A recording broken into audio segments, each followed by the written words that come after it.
राय वरदाय सुरप्रियाय लंबोदराय सकलाय जगतिताय नागानुनाय श्रुतियज्ञ विभूषिताय गौरीसुताय गणनाथ नमो नमस्ते नमस्ते अनंताय सहस्रमूर्तये सहस्रपादाय च सरोरुहाय सहस्रनामने पुरुषाय शाश्वते सहस्रकोटियुगधारिणे नमो आपदमयापहर्तारं दातारं सर्वसम्पदां लोकाभिरामं श्रीरामं भूयो भूयो नमाम्यहम् अतुलितबलधामं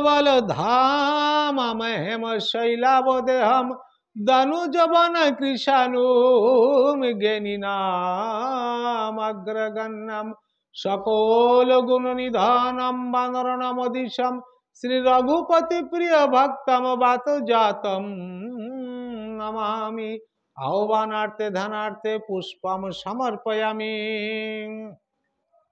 वंदे गुरुनीश भक्तानीश ईशावतारकान् तत्प्रकाशनश्च सत्शक्ति कृष्ण चैतन्य संगकम् वंदे श्री कृष्ण चैतन्य नित्यानंदौ सहोदितौ गौड़दये पुष्पवन्तौ चित्रौ सन्दौ तमोनुदौ वंदेऽहं श्री गुरु श्रीयुत पदकमलं श्री गुरून् वैष्णवांश्च श्रीरूपं साग्रजातं सहगण रघुनाथान्वितं तं सजीवं साद्वैतं सावधूतं परिजन सहितं कृष्ण चैतन्य देवं श्री राधा कृष्ण पादान सहगण ललिता श्री विशाखान्वितांश्च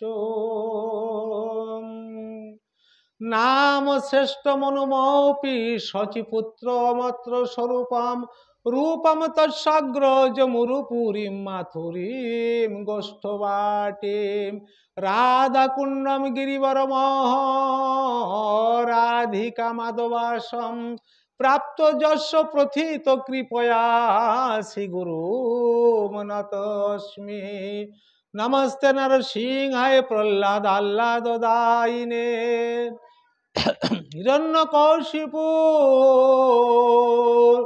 और वक्षशिलाटंक नखालये।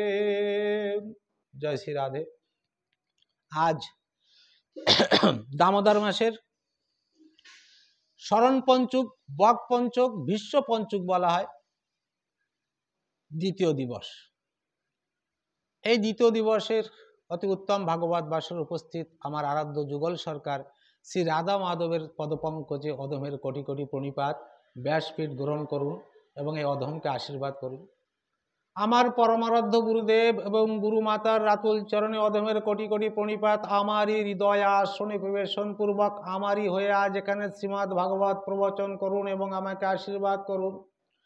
স্থান দেবতা, বাস্তু দেবতা, গ্রাম্য দেবতা, অন্তরিক্ষবাসী, যক্ষ, রক্ষ, ভূত, প্রেত, কিন্নর, বেতাল, পিশাচাদি দেবগণ প্রত্যেককে আমার কোটি কোটি প্রণিপাত। প্রত্যেকের স্ব আসনে বিরাজমান শ্রীমদ্ ভাগবত শ্রবণ করুন এবং অধমকে আশীর্বাদ করুন। সবাই উপস্থিত ঠাকুরের পরম প্রিয় ভক্তবৃন্দ, মাতৃমণ্ডলী সবার রাতুল চরণে অধমের কোটি কোটি প্রণিপাত। একনিষ্ঠের চিত্তে শ্রীমদ্ ভাগবত শ্রবণ করুন এবং অধমকে আশীর্বাদ করুন। জয় শ্রী রাধে। शान्तकराम भुजगशयनां पद्मनाभां सुरेशां विश्वधरां गगनसदृशां मेघवर्णां शुभङ्गां लक्ष्मीकान्तां कमलनयनां योगिभिर्ध्यानगम्यं वन्दे विष्णुं भवभयहरां सर्वलोकैकनाथं कर्पूरगौरं करुणावतारं संसारसारं भुजगेन्द्रहारं सदा वसन्तं हृदयारविन्दे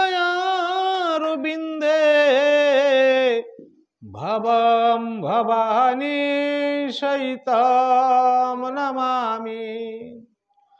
कृष्णाय वासुदेवाय हरये परमात्मने प्रणत क्लेशनाशाय गोविन्दाय नमो नमो। मनोजवं मारुततुल्यवेगं जितेन्द्रियं बुद्धिमतां वरिष्ठं वातात्मजां वानरयूथमुख्यं श्रीरामदूतं शरणं प्रपद्ये। ध्यानमूलं गुरुमूर्ति पूजामूलं गुरुपदं मंत्रमूलं गुरुवाक्यं मोक्षमूलं गुरुकृपा। नम ब्रह्मण्य देवाय गो ब्राह्मण हिताय च जगद्धिताय कृष्णाय गोविन्दाय नमो नमः। नारायणं नमस्कृत्य नरं चैव नरोत्तमं देवीं सरस्वतीं व्यासं ततो जयमुदीरये। जय श्री राधे। आज भीष्म पंचकेर द्वितीय दिवस दामोदर मासेर शेष पर्याये आमरा एसे उपस्थित हয়েছি। श्रीमद् भागवत आरम्भ करार पूर्वे भागवतेर मंगलाचरण करेই आरम्भ करते हैं। तो संक्षिप्त भावे एक दिवसीय भागवत प्रथमे मंगलाचरण तत्पश्चात भागवत माहात्म्य तत्पश्चात आमरा भागवत प्रसंगे प्रवेश करब। जय श्री राधे।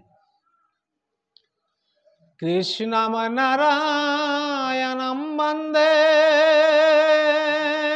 कृष्णं वन्दे ब्रजप्रिया कृष्णं द्वैपायनं वन्दे कृष्णं वन्दे पृथासुतं सच्चिदानन्दरूपाय विश्व उत्पत्तयादिहेतवे तापत्रय विनाशाय श्रीकृष्णाय वयं नुमः। यं प्रव्रजन्तं मनुपेतकृतं द्वैपायन विरह कातरया जुहावो पुत्रेति तन्मयतया तरवरोऽभिनद्यस्तं सर्वभूतहृदयां मुनिमानतोऽस्मि। याः सानुभवमखिल श्रुतिसारमेकमाध्यात्मदीपं तितितीर्षतं तमयन्धं संसारिणां करुणाय यः पुराणगुज्जां तं वैश्यशृणुमुपयामि पुराणमुनिना। जन्मदश्यत अन्वयदितरत चार्थेष्वभिज्ञस्वराट् तेन ब्रह्म हृदय कवये मुह्यन्ति यत्सूरयो तेजो बारिमृदा मेथा विनिमयो त्रिसर्गमृषा ध्वमना स्वेन सदा निरस्त कुहुकाम सत्यम परम धीमहि। धर्म प्रज्जित कैतवहत्र परम निर्मत्सरणाम शतम वैद्यम वास्तवमात्र वस्तु शिवदम तापत्रयोन्मूलनम।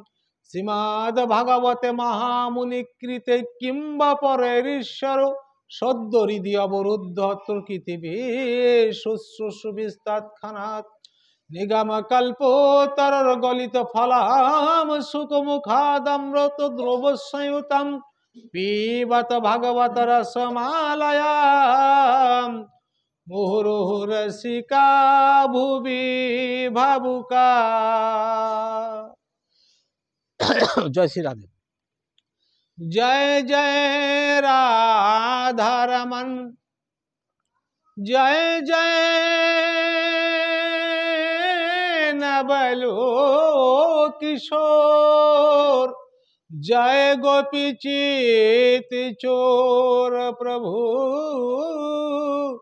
जय जय माखन चोर। श्री राधा मेरो स्वामिनी, मैं राधा जू को दास, जन्म जन्म दीजियो मोहे श्री वृंदावन को वास। बोले वृंदावन बिहारी लाल के, बांके बिहारी के, राधा रानी सरकार के, भगवत भगवान के जय जय राधे श्याम। नैमिष अनिमेष क्षेत्रे ऋषयो शौनकादयो, सत्रम सर्गम लोकाय सहस्र सममासत। जय श्री राधे। भागवतर मंगलाचरणम प्रथम स्कंदेर प्रथम अध्यायेर प्रथम द्वितीय तृतीय श्लोक।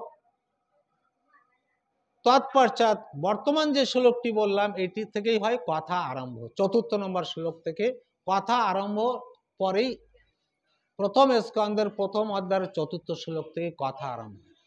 तो যেখান থেকে भागवत কথা आरम्भ হয় এই শ্লোকটির অর্থ বিশদভাবে বিস্তৃতভাবে না হৃদয়ঙ্গম হলে ভাগবত শ্রবণ করা বৃথা হয়ে যাবে। নৈমেষ অনিমেষ ক্ষেত্রে, বাস্তব জগতের অর্থ হলো নৈমিষারণ্য। বর্তমান উত্তরাখণ্ডে যাকে দেবভূমি বলা হয়, উত্তরাখণ্ডের মধ্যে নৈমিষারণ্য। অনিমেষ ক্ষেত্রে যে স্থানে সদা সর্বদা অনিমেষ, আমাদের যে চোখে পলক ফেলাই ওই এক পলকের অংশ মাত্র নিমেষ, তো এক নিমেষের জন্য যারা ভাগবত কথা ছাড়া চলে না বা অন্য কথায় মন লাগায় না তাকে বলে অনিমেষ। তো যে ক্ষেত্রে যারা বসবাস করে সেই ক্ষেত্র অনুসারে জয় শ্রীরাধে,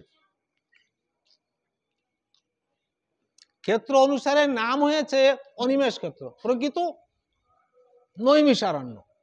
নৈমিষে অনিমেষ ক্ষেত্রে ঋষয়ঃ শৌনকাদয়। ঋষয়ঃ কেন বললেন? ৮৮,০০০ ঋষিগণ। এই যে ৮৮,০০০ ঋষি, এই ঋষি ভাগ্যক্রমে সবাই ব্রাহ্মণ, এই ঋষিগণ, এবং তাদের মধ্যে যে মুখ্য ঋষি তার নাম হচ্ছে শৌনক মুনি। ঋষয়ঃ শৌনকাদয়, শৌনকা আদি থেকে আদয়, শৌনকাদয়, শৌনকাদয়। সত্রম সর্গম লোকায়ে সহস্র সমমাসত। ১০০০ মাসের ভাগবত শ্রবণ করার পরিকল্পনা নিয়ে তাঁরা এই ভাগবত যজ্ঞ জ্ঞান যজ্ঞের জন্য উপবেশন করেছেন ১০০০ বছর। আর এই যে ঋষিগণ আছেন, এই ঋষিগণ প্রত্যেকেই অত্যন্ত জ্ঞানী এবং এনাদের বয়সের কোনো সীমা নেই। বয়সকে ফুল স্টপ লাগিয়ে দিয়েছে, কারোর ১০,০০০, কারোর লাখ বছর, অনেক অনেক বছরের। কেউ হাওয়ায় চলে যেতে পারে, কেউ এখানে শরীর আছে অন্যত্র যেতে পারে। অনিমা লগিমা সীতা বসিতা পরাক, এই যত অষ্টসিদ্ধি আছে সবাই এই অষ্টসিদ্ধির অধিকারী, কিন্তু একটি জিনিসের অধিকারী নয়, সেটা হচ্ছে ঈশ্বর প্রাপ্তি, মোক্ষ। সেই মোক্ষ পাওয়ার জন্য এনারা কি করছেন? ভাগবত শ্রবণ করছেন। এবং ঠিক এমন সময় সেখানে সুত মুনি, যিনি কি অতি নিম্ন শ্রেণীর, দলিত শ্রেণীর, শিডিউল কাস্ট শ্রেণীর সুত মুনি এসে উপস্থিত হয়েছেন এবং তাঁর বয়স মাত্র ২২ বছর। মাত্র 22 বছর। এই 22 বছরের সুতমুনি যখন ভাগবত বাসরে যে উপস্থিত হয়েছেন, এই যাবতীয় যত সৌনকাশী ঋষিগণ যারা উপবেশন করেছিলেন, অনেক অনেক বয়সের অধিকারী, অনেক অনেক জ্ঞানী, এনারা সঙ্গে সঙ্গে দণ্ডবত প্রণাম করছেন সুতমুনিকে। সুতমুনি বলছেন, মহারাজজি, মহাত্মন, এ কি করছেন আপনারা? আমার চরণে আপনারা কেন প্রণাম করছেন বলতে পারেন? আমি তো অতি ক্ষুদ্র, আমি তো অতি শিশু। সৌনক মুনি তখন বলছেন, হে ঋষিবর, ধন বৃদ্ধা, জ্ঞান বৃদ্ধা, ধন বৃদ্ধা, বল বৃদ্ধা, আয়ুর বৃদ্ধা, তে সর্বে জ্ঞান বৃদ্ধাশ্চ শিষ্য কিঙ্করা চ শিষ্য। বলছে কেউ কেউ পৃথিবীতে আছে ধনে বৃদ্ধ, অর্থাৎ খুব বড় ধনী, কেউ আছে আয়ু বৃদ্ধ, আয়ুতে অনেক বেশি বড়, কেউ আছে বল বৃদ্ধা, বলে অনেক বড় শ্রেষ্ঠ, শরীরে প্রচন্ড বল আছে। তে সর্বে, ইয়ারা সবাই জ্ঞান বৃদ্ধাশ্চ, যে জ্ঞানে বৃদ্ধ, তার কাছে কিঙ্কর দাস এবং তার শিষ্য স্বরূপ। অতএব আপনি মহাভাগবত, আপনি আমাদেরকে, আপনি পুরাণ বেত্তা, আপনি আমাদেরকে ভাগবত শ্রবণ করাবেন, আপনি জ্ঞানে শ্রেষ্ঠ, তাই আপনি আমাদের গুরুতুল্য, গুরুস্বরূপ, কৃপা করে আপনি আমাদের ভাগবত কথা শ্রবণ করুন। এই জন্য তার চরণ ধুলি নিয়ে তাকে গুরু আসনে বসিয়ে এবার এই ঋষিগণ সবাই প্রশ্ন জিজ্ঞাসা করছেন, এক এক করে প্রশ্ন করছেন। তো 4 নম্বর শ্লোকে প্রশ্ন জিজ্ঞাসা করছেন সৌনক মুনি। অজ্ঞানাধান্ত বিধ্বংস কোটি সূর্য সমপ্রভা, সুতখাই কথা সারাম মমরিত কর্ণ রসায়না। অজ্ঞানাধান্ত বিধ্বংস, অজ্ঞান রূপী অন্ধকারকে বিধ্বংস যে করতে পারে, কোটি সূর্য সমপ্রভ, 1 কোটি সূর্যের সমান যে তেজ ধারণ করে আছে। কে সে? সুতমুনিকে উপলক্ষ করে বলছেন, হে ঋষিবর, আপনি 1 কোটি সূর্যের মতো জ্যোতি সম্পন্ন, আপনি হে সুতমুনি, আখ্যাহি, আপনি আমাদের বলুন, আখ্যান দিন, অর্থাৎ বলুন, প্রকাশ করুন, প্রবচন দিন। সুত আখ্যায়ী, হৃদ কর্ণ রসায়নম, আমাদের হৃদয় এবং আমাদের কান রসে, ভাগবত রসে পরিপ্লুত হয়ে যাক, এমন ভাবে আপনি আমাদেরকে কথা বলুন। তো এমন ভাবে কথা বলার জন্য যখন বলেছেন, সুতমুনি অত্যন্ত খুশি হয়েছেন, অত্যন্ত খুশি হয়েছেন যে হৃদয়কে পবিত্র করতে চাচ্ছেন, কর্ণকে পবিত্র করতে চাচ্ছেন, এমন কথা। তো পুনরায় সৌনক মুনি বলছেন 6 নম্বর শ্লোকে, ভক্তি জ্ঞান বিরাগ্যাপ্তম বৈরাগ্য বর্ধতে মহান,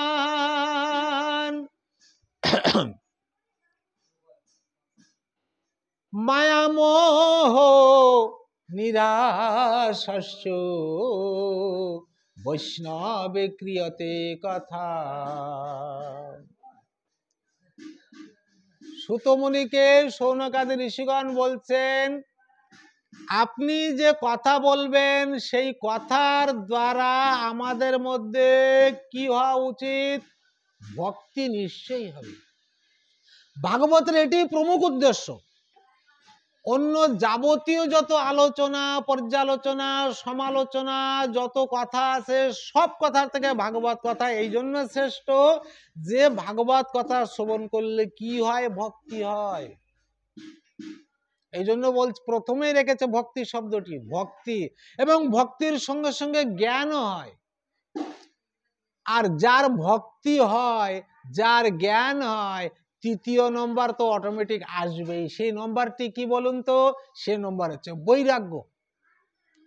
যদি কোনো মানুষের বৈরাগ্য না আসে তাহলে সে হাজার হাজার জন্ম নিলেও কোনোদিন ভগবানের ধামে পৌঁছাতে পারবে না, পারবে না, পারবে না।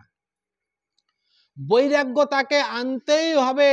এই জন্য বৈরাগ্য আনার জন্য জ্ঞান আর ভক্তি বিশেষভাবে প্রয়োজন।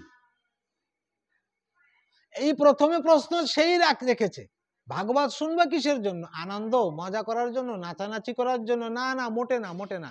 ভাগবত শুনতে হবে বৈরাগ্য পাওয়ার জন্য। আর পরের লাইনে আরো সুন্দর কথা বললেন, মায়া মোহ নিরাশ হচ্ছে ওই মায়া মোহকে নাশ করার জন্য। আপনি যে কথা বলবেন এই কথার জন্য আমার আর কোনো মায়া, কোনো মোহ পৃথিবীতে থাকে না। এই পৃথিবীতে যাবতীয় যত সুখ সুবিধা, আনন্দ, ফুর্তি, মনোরঞ্জন যাকে বলা হয়, এন্টারটেনমেন্ট বলা হয় যাকে, এর সব মূল হচ্ছে মায়া আর মোহ। তো এই মায়া মোহকে দূর করে দিন আপনি। তো কিভাবে দূর করবেন? আপনার কথার মাধ্যমে। মায়া মোহ নিরাসস্য, এই মায়া মোহ নিরাশ করতে পারে কারা? যারা কি বৈষ্ণব। সেই বলছে মহাত্মন, এ ঋষিবর, এই যারা বৈষ্ণব তারা কেমন ভাবে মায়া মোহকে বিনষ্ট করে। বৈষ্ণবে ক্রিয়তে কথম, কেমন ভাবে বৈষ্ণব মায়া মোহকে নষ্ট করে সে কথা কৃপা করে দয়া করে আমাদেরকে বলুন। এবার 7 নম্বর শ্লোকে আরো সুন্দর, আরো স্ট্যান্ডার্ড খুব প্রশ্ন। এই প্রশ্নগুলো শুনলেই আমাদের মনে হবে যে এই ঋষিবর যারা এত জ্ঞানের অধিকারী, এত গুণের অধিকারী, এই ঋষিবর তারা কেন কেন এই প্রশ্ন জিজ্ঞাসা করছে, এই প্রশ্নের উত্তর চাচ্ছে। কি প্রশ্নের উত্তর চাচ্ছে? এই জন্য এই কথা আমাদের কৃপা করে বলুন। শ্রেয়সাম যদ ভবেদ শ্রেয় পাবনানাম চা পাবনাম কৃষ্ণ প্রাপ্তি করম শাস্যৎ সাধনম তদ্বধুনা। জয় শ্রী রাধে। এই 7 নম্বর শ্লোকটা আমার মনে হয় ভাগবতে যত প্রশ্ন আছে তার ভিতরে সব থেকে শ্রেষ্ঠ প্রশ্ন। কিন্তু প্রশ্নের অর্থ না বুঝলে কিন্তু লাভ নেই। সুতমুনিকে বলছে ঋষিগণ, হে সুতমুনি, শ্রেয়সাম এদ ভবেদ শ্রেয়, শ্রেয় মানে শ্রেষ্ঠ। এই পৃথিবীতে যত যাবতীয় সাধন মার্গ আছে, অর্থাৎ ভগবানকে পাওয়ার জন্য, আমরা প্রদীপ দেখাই কিসের জন্য? ভগবানকে পাওয়ার জন্য। ভোর কীর্তন করি কিসের জন্য? ভগবানকে পাওয়ার জন্য। এই যে 5 দিন, এই 5 দিন হরিকথা শ্রবণ করছি কিসের জন্য? ভগবানকে পাওয়ার জন্য। এই কার্তিক মাস পালছি কিসের জন্য? ভগবানকে পাওয়ার জন্য। এই সব কাজ, তীর্থযাত্রা যায় কিসের জন্য? ভগবানকে পাওয়ার জন্য। কুম্ভ মেলায় স্নান করে এলাম কিসের জন্য? ভগবানকে পাওয়ার জন্য। এই যাবতীয় যত কাজ করছে কিসের জন্য? ভগবানকে পাওয়ার জন্য। তো যত যত পথ আছে, এই ঋষিবর এনারা তো শ্রেষ্ঠ জ্ঞানী। এই ঋষিগণ জিজ্ঞাসা করছে যে এই যত যত কাজ আছে, কর্ম আছে, তার ভিতরে সব থেকে টপ শ্রেষ্ঠ শ্রেয় সাম এদ ভবেদ শ্রেয়, যত যত শ্রেষ্ঠ আছে তার ভিতরে শ্রেষ্ঠ যে নম্বর 1, সেই শ্রেষ্ঠ কথা আমাদেরকে বলুন। আর কি বলছে? পাবনানাম চ পাবনাম, যে কথা অতি পবিত্র, সব শ্রেষ্ঠ পবিত্রের ভিতরে যে সব থেকে শ্রেষ্ঠ, তার থেকে আর শ্রেষ্ঠ কেউ হবে না, এমন কথা বলুন। এবং যে কথা শ্রবণ করলে, যে কথা শ্রবণ করলে ভগবান পাওয়া যাবে, কৃষ্ণ প্রাপ্তি করম শাশ্বত, মানে গ্যারান্টি, গ্যারান্টি কৃষ্ণকে পাবো যে কথা শ্রবণ করলে, সেই কথা আমাদেরকে শ্রবণ করা। এবং অধুনা, এখন এখন বুঝতে পারবো, আমার হৃদয় ভিতরে, আমার অন্তরে আমি বুঝতে পারবো যে ঈশ্বরের একটা প্রেমাভাস বা উপলব্ধি ভাব আমার ভিতরে সৃজন হচ্ছে, উন্নত হচ্ছে, আমি বুঝতে পারবো। এমন কথা বলুন। তাহলে কথার কেমন দাম। তো এবার যারা শুনতে চাচ্ছে, কি শুনতে চাচ্ছে, তো এবার আমরা জানবো যে শোনার লক্ষণ কি, কেমন ভাবে ভাগবত শ্রবণ করতে হয়, কেমন ভাবে ভাগবত শ্রবণ করতে হয়, শ্রোতার গুণ কি। শ্রোতার গুণ যদি আমরা না জানি তাহলে আমরা শুনতে পাবো না। জয় শ্রীরাম। এই মোটামুটি স্বাভাবিকভাবে দেখতে হলে শ্রোতার মোট 4টি গুণ। এবার আপনারা নিজেদের ভিতরে দেখবেন যে আমার ভিতরে 4টা গুণ আছে কি, এরপরে আরো গুণ আছে ভাগবতের নিয়ম অনুসারে। তো মোটামুটি প্রথম একেবারে নিম্ন থেকে যাচ্ছি, তো প্রথমে শ্রোতার 4টে গুণ। যেমন রাজহংসের 4টি গুণ, শ্রোতারও 4টি গুণ থাকা উচিত। কি কি গুণ? নম্বর 1, সার অসার আলাদা করতে যে পারে সেই পরম শ্রোতা। এই পৃথিবীতে অনেক কথা চলছে, অনেক গান চলছে, ভজন চলছে, তো যে মানুষটা বুঝতে পারবে যে এই এত কথার ভিতরে এই কথাটা সার, এ আমার কাজে লাগবে, এ শুনলে আমার লাভ হবে, আর এ শুনলে আমার লাভ হবে না, যে সার অসার সেপারেট করতে পারে, সে হচ্ছে শ্রোতার 1 নম্বর গুণ তার আছে। আর যে ওই সেপারেট করতে পারে না, গড়ে শুনে যায়, তা মানে তার ওই গুণ নাই। নম্বর 2 গুণ, সার অসার সেপারেট যে বুঝতে পারে, সারকে গ্রহণ করে অসারকে যে ছেড়ে দেয়। রাজহাঁস কি করে? জলে দুগ্ধ এবং মিশিয়ে দিলে ওই দুগ্ধটুকুই পান করে, জল পান করে না রাজহাঁস। তো ঠিক তেমন যারা এই ভাগবতে এসেছেন, অনেক হাজার হাজার ভাগবত হচ্ছে, অনেক বক্তা আজ ভাগবত করছে, তো এই ভাগবতের ভিতরে দেখতে হবে যে কোন জিনিসটা প্রকৃত ভাগবতের থেকে উঠে এসেছে, আর কোন জিনিস আমার উপাদেয়। ভাগবতের যত শ্লোক সব উপাদেয়, ও সব পরীক্ষা হয়ে গেছে, 18,000 শ্লোক সব উপাদেয়, কিন্তু কোন ব্যক্তি ভাগবতের শ্লোক থেকে বলছেন যে আমার কাজে লাগবে। ভাগবত বাসরে এসে গল্প শুনলে কোনো কাজ হবে না মনে করে রাখবেন, এই জন্য অসার তাকে ছেড়ে দেন। শুনছেন ঠিক আছে, শুনতে মানে নেই, কিন্তু তাকে গ্রহণ করলে হবে না, তাকে ছেড়ে দিতে হবে। রাজহাঁস যেমন জলকে ছেড়ে দিয়ে দুধকে গ্রহণ করে, তেমন ঠিক। তৃতীয় গুণ রাজহাঁসের কি আছে? রাজহাঁসের তৃতীয় গুণ হচ্ছে রাজহাঁস খালি মতি গ্রহণ করে। মতি, আপনারা ঝিনুক দেখেছেন? ঝিনুক এরকম লম্বা থাকে, ঝিনুক দেখছেন না? ঝিনুক ভাঙলে ওর ভিতরে দেখবেন এর মতি পাওয়া যায়। মুক্তা মতি কয়, সাদা হয়ে কেউ কেউ আঙুলে আংটি করে পরে, যার চন্দ্রগ্রহ দোষ আছে তার পড়তে আনে, অনেকে মেয়ে ছেলেদের বেশি লাগে, তো ওই মুক্তা পরে। তো ওই মুক্তা ঝিনুকের ভিতরে থাকে, আর এই রাজহাঁস ওই মুক্তাই খায়, আর কিছু খায় না। এবার যে পরম শ্রোতা, কারেক্ট শ্রোতা, সে ওই ভাগবত রাম নামেই গ্রহণ করে। राम नाम के हीरे मोती में बिखराओ गली गली, ले लो रे कोई राम का प्यारा, शोर मचाओ गली गली, बोलो राम बोलो श्याम, बोलो श्याम श्याम श्याम। राम नाम একে মতির সঙ্গে তুলনা করা হয়েছে। যে শ্রোতা প্রকৃত, সে ওই রাম নাম শ্যাম নাম রূপ মতি গ্রহণ করে, আর কিছু সে গ্রহণ করে না। জয় শ্রীরাম। আচ্ছা, 3 নম্বর, আর কিছু ভিতরে ঢুকাবে না, যেটা ভাগবত কথা, পিওর কৃষ্ণ কথা, শ্রীরাম কথা, সেটাই ভিতরে প্রবেশ করাবে, আর কিছু নেবে না। আর 4 নম্বর, রাজহাঁস জয় শ্রীরাম মানস সরোবর, সেই মান সরোবরেই থাকে রাজহাঁস, কোথাও যায় না, ওই সরোবরেই থাকে। আর এই যারা শ্রোতা, তাদের মান সরোবর কি? যে সরোবরে ভাগবত পাওয়া যায় সেই জায়গা ছাড়া অন্য জায়গায় যাবেই না। দুনিয়ার কথা আর গ্রাম্য কথা, গ্রাম্য বার্তা কবু না শুনিবে, আমার মহাপ্রভু বললেন। এই গ্রাম্য বার্তা, গ্রাম্য কথা এ অনেক শোনা হয়েছে, আর না, একমাত্র ভাগবত কথা। তো যেখানে ভাগবত কথা হবে সেটি হচ্ছে মান সরোবর। এই যারা আপনারা এখানে এসেছেন, এটি হচ্ছে মান সরোবর। এই মান সরোবরে রাম নামের হীরামতি আপনারা গ্রহণ করছেন শ্রোতা। তো এই 4টা গুণ তো আপনার থাকতে হবে।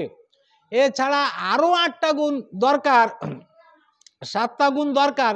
কি কি সে গুণ?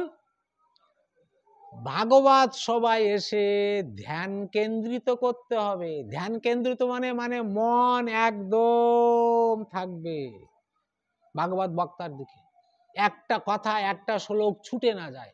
খুব সতর্ক, একটা কথা এদিক ওদিকে ছুটে না যায়। ভাগবত মাহাত্ম্যের আরো একটি শ্লোক বলছি, এক মনে না শুনলে কি অবস্থা হয়। সপুরুষমপি বিক্ষ্ম পাশ হস্তম বদতি ইয়ামাহ কিল তস্য কর্ণমূলে পরিহর ভাগবত কথাসু মত্তান প্রভুরহম নৃণাম না বৈষ্ণবানাম। অর্থ বোঝেন কি বলছে? এক গ্রামে মানুষ মরে গেছে, ওই মানুষকে জমপুরে নিয়ে আসবে, এনে শাস্তি দেবে। তো যমদূত পা শস্ত মানে অস্ত্র কাঁধে নিয়ে আসবে, এমন সময় যমদূত যম ডাক দিয়ে বলেছে, এদিকে এসো। কোথায় যাচ্ছ? কেন মহারাজ? ওই যাচ্ছি ওই গ্রামে, লোকজন মরে গেছে, ওদের আনতে, বাঁচবে, সেদিকে এসে শোনো। বদতি যমঃ, যম বলছে, তস্য কর্ণমূলে, তার দাস, তার চাকর, তার দুধদের কর্ণে বলছে ভালো করে। কর্ণমূলে বলার অর্থ না ভালো করে কান দিয়ে শোনো, মানে কথাটা যেন ভুল না হয়। কি বলছে? পরিহর, পরিহার মানে ছেড়ে দিও, ওই বাড়ি ঢুকবে না। ভাগবত কথা সুমত্তান, একটুকে বললাম না, ধ্যান কেন্দ্রিত। যে ব্যক্তি এক মনে ভাগবত শ্রবণ করে, ওই বাড়ি ঢুকবে না, যমদূতদের বলে দিচ্ছে। ভাগবতের শ্লোক মিথ্যা হওয়ার কোনো কারণই নেই, কোনো কায়দাও নাই। যে মানুষ এক মনে ভাগবত শ্রবণ করবে, তার বাড়ি ঢুকবে না। প্রভুর অন্য নাম না বৈষ্ণব নাম, তারা প্রভুর লোক, নাহলে মন ভাগবত থাকতে পারবে না। জয় শ্রীরাধে। এই জন্য যে 7টি গুণ, তার নম্বর 1 গুণ কি? ধ্যান কেন্দ্রিত করা। যে মানুষ ধ্যান কেন্দ্রিত করতে পারবে না, তার ভাগবত শোনা বৃথা। ভাগবত না শোনাও যা, আর শুনলেও তাই। এবার 2 নম্বর গুণ হচ্ছে শ্রবণ করে বিশ্লেষণ বা মনন করা। যে আমি যে কি শুনলাম, শুনে এবার আমি যখন বিশ্রামে যাব বা অন্য সময় যখন আমি অবকাশে থাকব, কোনো কাজ থাকবে না, আমার লিজার পিরিয়ড, ওই সময় আমাকে মনন করতে হবে, চিন্তন করতে হবে, আত্মমন্থন করতে হবে। যে কথাগুলো কি ঠিক, কথাগুলি কি উপাদেয়, এই কথা কি ঠিক, এমন ভাবে নিজে কিছু বিশ্লেষণ করতে হবে। যিনি বিশ্লেষণ করেন না, সেও ঠিক শ্রোতা না, তার শ্রবণ বৃথা। গাভী, গরু দেখেছেন? ঘাস খাবে, ঘাস খেয়ে এসে আবার সারা রাত বসে কি করে? ওই ঘাসটাকে জাগর কাটে, আবার উঠে খায়। একে বলে নিদিধ্যাসন করা, একে বলে চিন্তন করা, মনন করা। ঠিক তেমন ভাগবত শ্রবণ করে 2 নম্বর গুণ হচ্ছে তাকে বিশ্লেষণ করতে হবে, চিন্তন করতে হবে, মন্থন করতে হবে, এই কথাগুলি নিজে মন্থন করতে হবে। নম্বর 2 গুণ। নম্বর 3 গুণ ধৈর্য ও মৌন। মৌন মানে চুপ। যত সময় ভাগবত কথা হয়, খুব ধৈর্য সহকারে শুনতে হবে, আর খুব মৌন সহকারে শুনতে হবে। এটি শ্রোতার আরেকটি গুণ।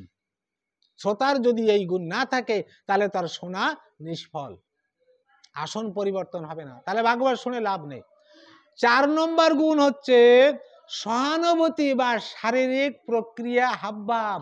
ভাগবত শুনে শারীরিক কিছু হাবভাবও দেখাতে হবে। যখন জয়ধ্বনি করায়, হাত উঁচু করায়, জয় দেওয়া হয়, জয় দেওয়া, এবং এক মনে কেন্দ্র করে হ্যাঁ হ্যাঁ বোঝার চেষ্টা করছি, মানে কিছু, মানে শরীর গ্রহণ করছে, আমার মন গ্রহণ করছে, তেমন একটা ভাব প্রকাশ পাবে তার শরীরের ভিতরে, তাকে বলে শারীরিক প্রতিক্রিয়া বা শারীরিক হাবভাব। এটা হলো 4 নম্বর। 5 নম্বর, নিষ্পক্ষ হয়ে শুনতে হবে। এই পৃথিবীতে মত পথ অনেক আছে, অনেক সম্প্রদায় আছে, তো ভাগবত শোনার সময় নিষ্পক্ষ হয়ে শুনতে হবে, কোনো মতের মধ্যে গেলে চলবে না। কেন চলবে না? সর্বোপাধি বিনির্মুক্তম তৎপরত্বং নির্মলম। যাবতীয় যত উপাধি আছে, যত ম্যাটেরিয়াল ডেজিগনেশন তাকে বলা হয় আছে, না ছাড়লে সে নির্মল অর্থাৎ পরিষ্কার স্বচ্ছ হবে না, এর ভাগবত শুনতে পারবে না। এজন্য নিষ্পক্ষ হয়ে শুনতে হবে। আমি কোনো সম্প্রদায় না, আমি একটা মানুষ, আমাকে ভগবান পেতে হবে, ব্যাস, আর কিছু না। এর মাঝখানে ভাগবত আছে, আর কিছু না, একমাত্র বৈষ্ণবের পদধূলি তাহে মোর স্নান কেলি, তর্পণ মোর বৈষ্ণবের নাম। বিচারিয়া দেখো মনে, ভক্তিরস আস্বাদনে, মধ্যস্থ শ্রী ভাগবত পুরাণ।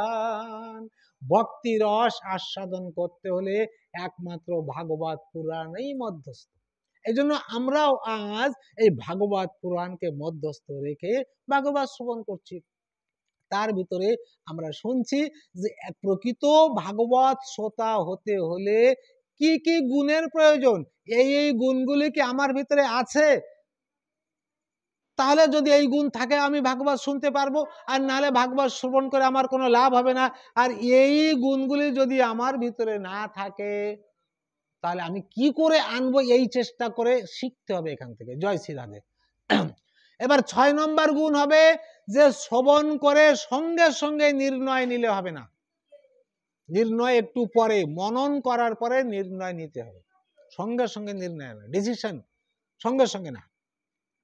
আর 7 নম্বর গুণ হচ্ছে জিজ্ঞাসু। জিজ্ঞাসু মানে যত শ্রবণ করবেন তত ক্ষুধা যেন বৃদ্ধি হয়, ওকে বলে জিজ্ঞাসু। জানার ইচ্ছা, আরো জানার ইচ্ছা।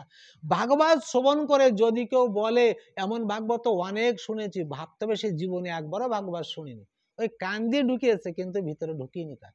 ভাগবতে বলছে বয়ম তু না বিতৃপ্যাম উত্তম শ্লোক বিক্রমে ইয়াত সিন্বতাম স্বাদু স্বাদু পদে পদে, ইয়াত সিন্বতাম রসজ্ঞানম স্বাদু স্বাদু পদে পদে। মানে যত শুনবেন তত তৃষ্ণা বাড়বে, ওকে বলে জিজ্ঞাসু। আর সুতমণি কে, এই যত ৮৮,০০০ ঋষিগণ এনারা কি বলছেন, বয়ম মানে আমরা সবাই, তুনা বিতৃপ্পাম, যত বলছেন তত আমাদের ক্ষুধা বাড়ছে, তৃপ্তি পাচ্ছি না। আপনার জল পিপাসা লেগেছে, সুন্দর শীতল জল দেওয়া হয়েছে আপনাকে, 1 গ্লাস জল পান করে আপনি তৃপ্তি পেলেন না, আর জল খাবো না, তৃপ্তি হয়ে গেছে। আর ভাগবতে বলছে বয়ম তুনা বিতৃপ্যাম, আমরা তৃপ্তি পাচ্ছি না, মানে আমাদের মন সন্তুষ্ট হচ্ছে না, যে আপনি যত বলছেন তত যেন ক্ষুধা বাড়ছে, সেই পরিমাণে আমাদের তৃষ্ণা বাড়ছে, আরো শুনতে ইচ্ছা করছে। এটি হচ্ছে প্রকৃত ভাগবত। ভাগবত শোনার পরে যদি কারোর মনে এই হয় যে ভাগবত শুনে পোষালো না, আরো একটু শুনলে ভালো হতো, তাহলে বুঝতে হবে ওই ব্যক্তি প্রকৃত ভাগবত শুনেছে। আর যে বলছো অনেক হয়ে গেছে একটু বন্ধ করো, আর দরকার নেই অনেক শুনেছি, ভাবতে হবে ওই ব্যক্তি ভাগবত মোটে শুনিনি, মোটে শুনিনি। এবার ভাগবত শুনতে হলে আরো 4টি গুণ, মানে 100% যদি ভাগবত শুনতে হয় মানুষকে 4 জন হতে হবে, এই আসরে বসে বসে 4 জন হতে হবে। কে কে? নম্বর 1 পার্বতী, মাতা গৌরী পার্বতী। নম্বর 2 ভরদ্বাজ মুনি। নম্বর 3 গরুড়। আর নম্বর 4 গোস্বামীজি তুলসীদাসের মন। এই 4টা যার ভিতরে তৈরি হবে শুনতে শুনতে সেই ভাগবত শুনতে পারবে, অন্যথায় কারোর ভাগবত শুনলে লাভ হবে না। এই 4টি যার হবে সে 100% ভাগবত শুনবে। এই 4টি বলে এবার কি? পার্বতী। পার্বতী মানে কি? পার্বতী শব্দের অর্থ হচ্ছে শ্রদ্ধা। পার্বতী শঙ্করৌ বন্দে শ্রদ্ধা বিশ্বাস রূপিণৌ। ভগবান শিবকে বলা হয় বিশ্বাস, আর মাতা পার্বতীকে বলা হয় শ্রদ্ধা। যার ভিতরে ভাগবতের প্রতি শ্রদ্ধা আছে, কথার প্রতি শ্রদ্ধা আছে, সেই ব্যক্তি ভাগবত শুনবে। আর যার এইটি আছে 25% তিনি পাস, আর না হলে পাস নাই, এইখানে তিনি ফেল হয়ে গেলেন। শ্রদ্ধা যার নাই, ভাগবত তো যাচ্ছি, নিমন্ত্রণ করেছে, প্রসাদ খাবো, চলে আসবো। শ্রদ্ধা যার নাই 25% মার্ক কেটে গেল তার। আর কয় মার্ক আছে? 75% মার্ক। এবার কি হতে হবে আমাকে? ভরদ্বাজ মুনির মতো হতে হবে। মুনি শব্দের অর্থ কি? মুনি শব্দের অর্থ মৌন ও মননশীল। ভাগবত বাসরে বসে মৌন, চুপ, কথা বলে ডিস্টার্ব করলে হবে না, কোনো কথা নেই। ভাগবতে বসেছি লাস্ট পর্যন্ত, মোবাইল ইত্যাদি সব সুইচ অফ, মৌন এবং মননশীল, তাকে বারবার বারবার পরে চিন্তন করতে হবে, মননশীল। মৌন ও মননশীল ভরদ্বাজ মুনির এই গুণ ছিল, ওই গুণ নিজের ভিতরে আনতে হবে। যদি ওই গুণ হয় তাহলে আরো 25% আমি পেয়ে গেলাম, এখন আমার 50% মার্ক এসে গেল। জয় শ্রী, এখনো 50% মার্ক আমার দরকার, নাহলে ফুল 100% মার্ক নাই তো ভগবান সেদিকে ফিরে তাকাবে না। এবার 3 নম্বর পয়েন্ট, গরুড় মুনি, গরুড়জি আমাদের, এই গরুড়জি ভাগবত শ্রবণ করেছিলেন কার কাছ থেকে? রামকথা শ্রবণ করেছিলেন কাকভূষণ্ডির কাছ থেকে। কাকভূষণ্ডির কাছে যখন গরুড় ভাগবত শ্রবণ করেছিলেন, অতি সতর্ক, অ্যালার্ট, বেশি অ্যালার্ট হয়ে, যে এতদিন পরে ভাগবত শ্রবণ করছি, খুব সতর্কের জন্য একটু কথা ছেড়ে না যায়, অ্যালার্ট। এই গরুড়ের মতো হতে হবে, ভাগবত কথা ঠিকভাবে শুনতে হবে, খুব সতর্ক হয়ে শুনতে হবে। আর এটা যদি হয়ে গেল তাহলে 75% মার্ক হয়ে গেল। আর আছে কয় পার্সেন্ট? আর আছে 25% মার্ক, তাহলে 100% মার্ক হবে। এবার চতুর্থ, গোস্বামীজির মন। মন মানে এই ভাগবত কে শুনবে? আমার মনে শুনবে, কানে না, চোখে না, মুখে না, মনে শুনবে। মনঃ এব মনুষ্যানাম কারণ বদ্ধ মোক্ষয় বদ্ধম তু বিষয়াসক্তম মোক্ষম নির্বিষয়ম মন। এই যাবতীয় যত মানুষ আছে এই পৃথিবীতে, মন এবং মনুষ্যানাম, এই সব মানুষের মন কারণ বদ্ধ মোক্ষয়, এই ভগবানকে পাওয়ার অর্থাৎ মোক্ষের মূল কারণ, আর বদ্ধ মানে এই সংসারে বাঁধার মূল কারণ এই মন। এই মনেই আমাদেরকে কি করে? মনেই আমাদেরকে বেঁধে ফেলে, আর মনেই আমাদেরকে ভগবানের কাছে নিয়ে যায়। মন কিভাবে? বদ্ধম তু বিষয়াসক্তম, খুব ধ্যান দিয়ে শ্রবণ করবেন। বদ্ধম তু বিষয়াসক্তম, বিষয়ে যুক্ত, আসক্ত। বিষয় মানে ধন সম্পদ, যশ মান প্রতিষ্ঠা, সুখ সুবিধা, এর দিকে যার মন আছে তাকে বলে বিষয়ে আসক্ত ব্যক্তি। ওই ব্যক্তি পৃথিবী থেকে যতই ভজন পূজন কার্তিক মাস পালন করুক, আর যতই জপ করুক, তপ করুক, ভজন কীর্তন করুক, উদ্ধার কোনোদিন হবে না, মোক্ষ হবে না, নাহলে শাস্ত্র বৃথা হয়ে যাবে, মিথ্যা হয়ে যাবে। বদ্ধম তু বিষয়াসক্তম, বিষয়ের প্রতি যে আসক্ত আছে সে বদ্ধ, সে বদ্ধ জীব। আও মোক্ষম, মোক্ষ কে পাবে? ভগবানের কাছে কে যাবে? ভগবানের চরণ কে পাবে? নির্বিষয়ম মন, মন যার বিষয়ের দিকে নাই।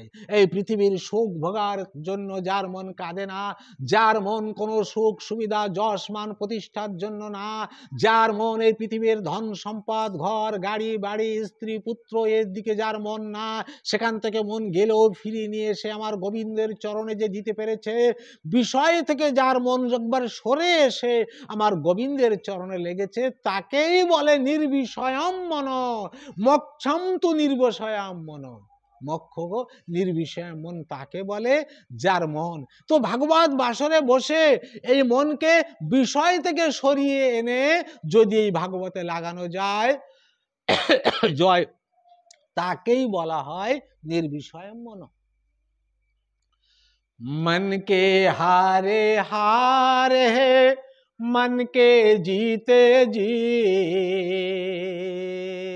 मन ही मिलावत राम सो मन ही करत फजीत, मन के मारे बन गए बंतज बस्ती माही, कहत कबीर ये मन लालची ये काहू ठहरत नाही, मन के गति है अटपटी झटपट लखही न कोई, मन की खटपट मिटही तो झटपट दर्शन होई। কবির দাসজির কথা, এর অর্থ এক একটা শব্দ বোঝার চেষ্টা করেন। मन के গতি হে আটপটি, অর্থাৎ এই মনের গতি বোঝা বড় ভার। কখনো এ কথা ভাবি, কখনো সে কথা ভাবি, কখন মন এখানে, কখনো এখানে, নানান চিন্তা চিন্তা। ঝটপট লাগাই না কই, কোনো জায়গায় ঝটপট লাগে না, কোনো জায়গায় মন আমি বসাতে পারি না ঠিক করে, ওখান থেকে আবার মন সরে আসে। চিন্তা করুন, একবার ধ্যানে বসুন, ঠাকুরের চরণ ভাবুন, দেখবেন একটু পরে আবার মনে নেই, ভুলে গেছে। এই জন্য বলছে ঝটপট লাকাহি না কই। আর যদি মন লাগে, মনের এই খটপট যদি মিটে যায়, তাহলে ঝটপট দর্শন, ওই ভগবান আমাকে দর্শন দিতে বাধ্য, দেবেই দেবে, ভগবানের কথা আছে তেমন। আর না হলে মনকে মারে বন গয়ে বন তেজে বস্তি মাহি, মনের জন্য বনে গেলাম, বৃন্দাবন গেলাম, এখানে গেলাম, অমুক করলাম, তমুক পরিক্রমা করলাম, আবার ছেড়ে চলে এলাম। কিন্তু কবির কাছে এই মন বড় লালচি, বড় লোভায় মন। এই কাজ করলে ভালো হবে, এই করলে গোবিন্দ পাবো, এই করলে গোবিন্দ পাবো, গোবিন্দ ঘুরে ঘুরে ঘুরে ঘুরে বেড়াচ্ছে, কি করে ঠাকুরকে পাবো, কি করে সুখ পাবো। কিন্তু আসল জিনিস ভগবানের চরণে মনকে লাগাতে হবে। যে এটি করতে পারবে তার 100% পূর্ণ হবে। আর এই চারটার ভিতরে যদি কারোর যেভাবে যে কটা কম আসে, তার ওই কয় পার্সেন্ট সে কম পাবে। এই জন্য শ্রোতা হওয়া খুব বড় কষ্ট। শ্রোতা হতে হলে এতগুলি গুণের তার অধিকারে হতে হবে, নাহলে সে ব্যক্তি শ্রোতা হতে পারবে না। আর ঠিকভাবে যদি শ্রোতা হতে না পারে, তাহলে কি হবে? সে ভাগবত শ্রোতায় শোনায় তার বৃথা হয়ে গেলে, ভাগবত শুনে তার কোনো লাভ হবে না। এবার আমরা শ্রবণ করব, বক্তার কি গুণ থাকা দরকার আমি বলছি। তো আপনারা তো হাজার হাজার শ্রবণ করেছেন, অনেক অনেক ভাগবত আপনাদের গ্রামে হয়েছে, হচ্ছে। তো ভাগবত শুনতে গেলে বক্তার কি গুণ দরকার? ভাগবত মাহাত্ম্য 6 অধ্যায়ের 20 নম্বর শ্লোক এবং 21 নম্বর শ্লোকে ভাগবত বক্তার 10টা গুণ বলছে। এই 10টা গুণ যদি এই বক্তার মধ্যে থাকে, তার যদি ভাগবত আপনারা শোনেন, তাহলে শুনলে আপনার লাভ হবে, অন্যথা আপনার কোনো লাভ হবে না। এক একটা করে গুণ বলি, শোনেন। আরো কত ভাগবত শুনবেন, তাদের মধ্যে সেই গুণ আছে নাকি? বিরক্ত বৈষ্ণব বিপ্র, বেদ শাস্ত্র বিশুদ্ধিকৃত, দৃষ্টান্ত কুশল ধীর,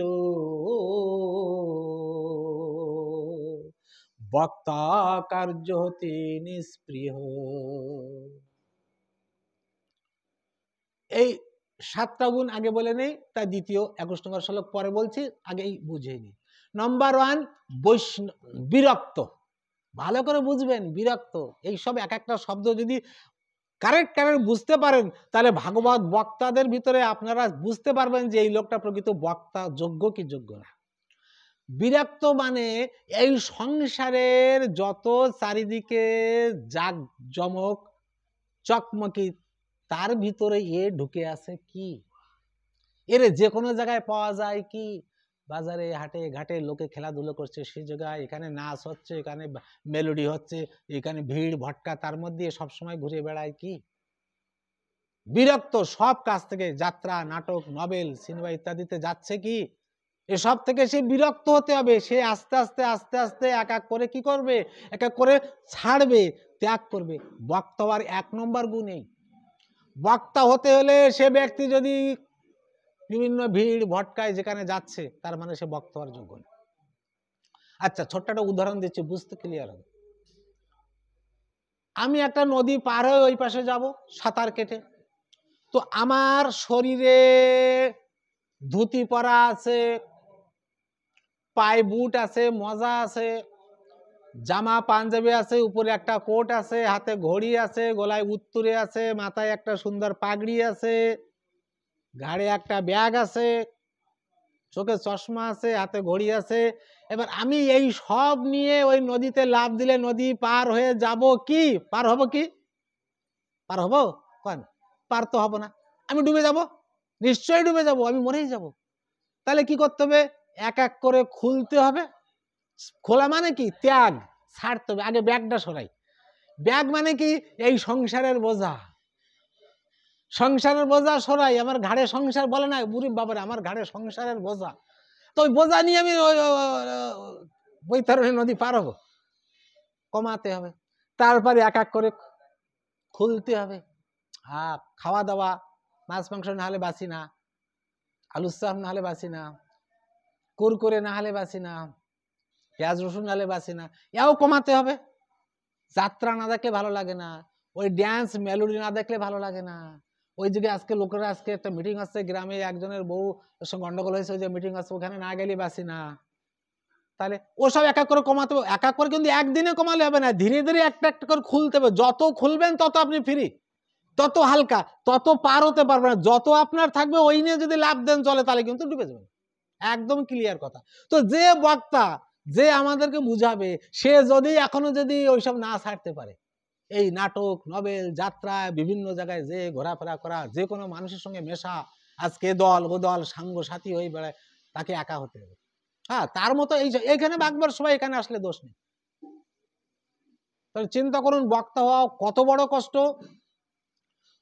অবৈষ্ণব মুখদ গীর্ণাম পুতাম হরি কথামৃতম শ্রবণম নৈব কর্তব্য সর্পসৃষ্টম যথা পয়ম। এই একটা শ্লোক যদি বুঝে যান তো অনেক বুঝবেন কোন জায়গায় ভাগবত শুনতে হয়, কোন জায়গায় শুনতে নেই। অবৈষ্ণব, যিনি বৈষ্ণব না, 2 নম্বর গুণ আছে কি বৈষ্ণব। তো অবৈষ্ণব মুখদ গীর্ণাম, মুখ থেকে ভাগবত, অবৈষ্ণব মুখদ গীর্ণম পুতম পবিত্র ভাগবত কথা শুনতে নেই। শ্রবণম নৈব কর্তব্য, মোটে শুনতে নেই যদি অবৈষ্ণব হয়। বৈষ্ণব মানে কি? বৈষ্ণব মানে একটা টিকে রেখে দিলাম, তিলক কাটলাম, বৈষ্ণব না। যার মুখে সদা সর্বদা হরিনাম, যাকে দেখলে আমার প্রভুর কথা মনে পড়ে, সেই পরম বৈষ্ণব। মন থেকে যার হয়েছে বিষয় বাসনা নাশ, তাকেই বলে প্রকৃত সন্ন্যাস, সেই পরম বৈষ্ণব। তাই সে যে কোনো ড্রেস পরলে সে বৈষ্ণব। পোশাকে বৈষ্ণব করে না, এই বাইরের সাজে বৈষ্ণব করে না, তার অন্তরটা বৈষ্ণব। তো বৈষ্ণব করতে গেলে বৈষ্ণবের যত এইসব নীতি নিয়ম মানুষ পালন করতে হবে, একাদশী পালন করা, এই প্রভাত কীর্তন করা, নাম জপ করা, সেগুলো করে না, তাহলে সে বৈষ্ণব হলে কি করে? তাহলে সব করতে হবে, নাহলে ব্যাসপুটে বসাই যাবে না, সে বক্তা হতে পারবে না। 2 নম্বর পয়েন্টে তাকে কেটে দেবে। ভাগবতের বলছে, ভাগবতের শ্লোক, এই জন্য আমি নম্বর দিয়ে বললাম, 6 অধ্যায় 20 নম্বর শ্লোক ভাগবত মাহাত্ম্যের। তৃতীয়, বৈষ্ণব বিরক্ত, বৈষ্ণব বিপ্র। বিপ্র শব্দের এক অর্থ আছে ব্রাহ্মণ, ব্রাহ্মণ হতে হবে। কিরকম ব্রাহ্মণ? এই বিপ্র মানে ব্রাহ্মণ না, বি মানে বিগত, প্র মানে প্রপঞ্চ।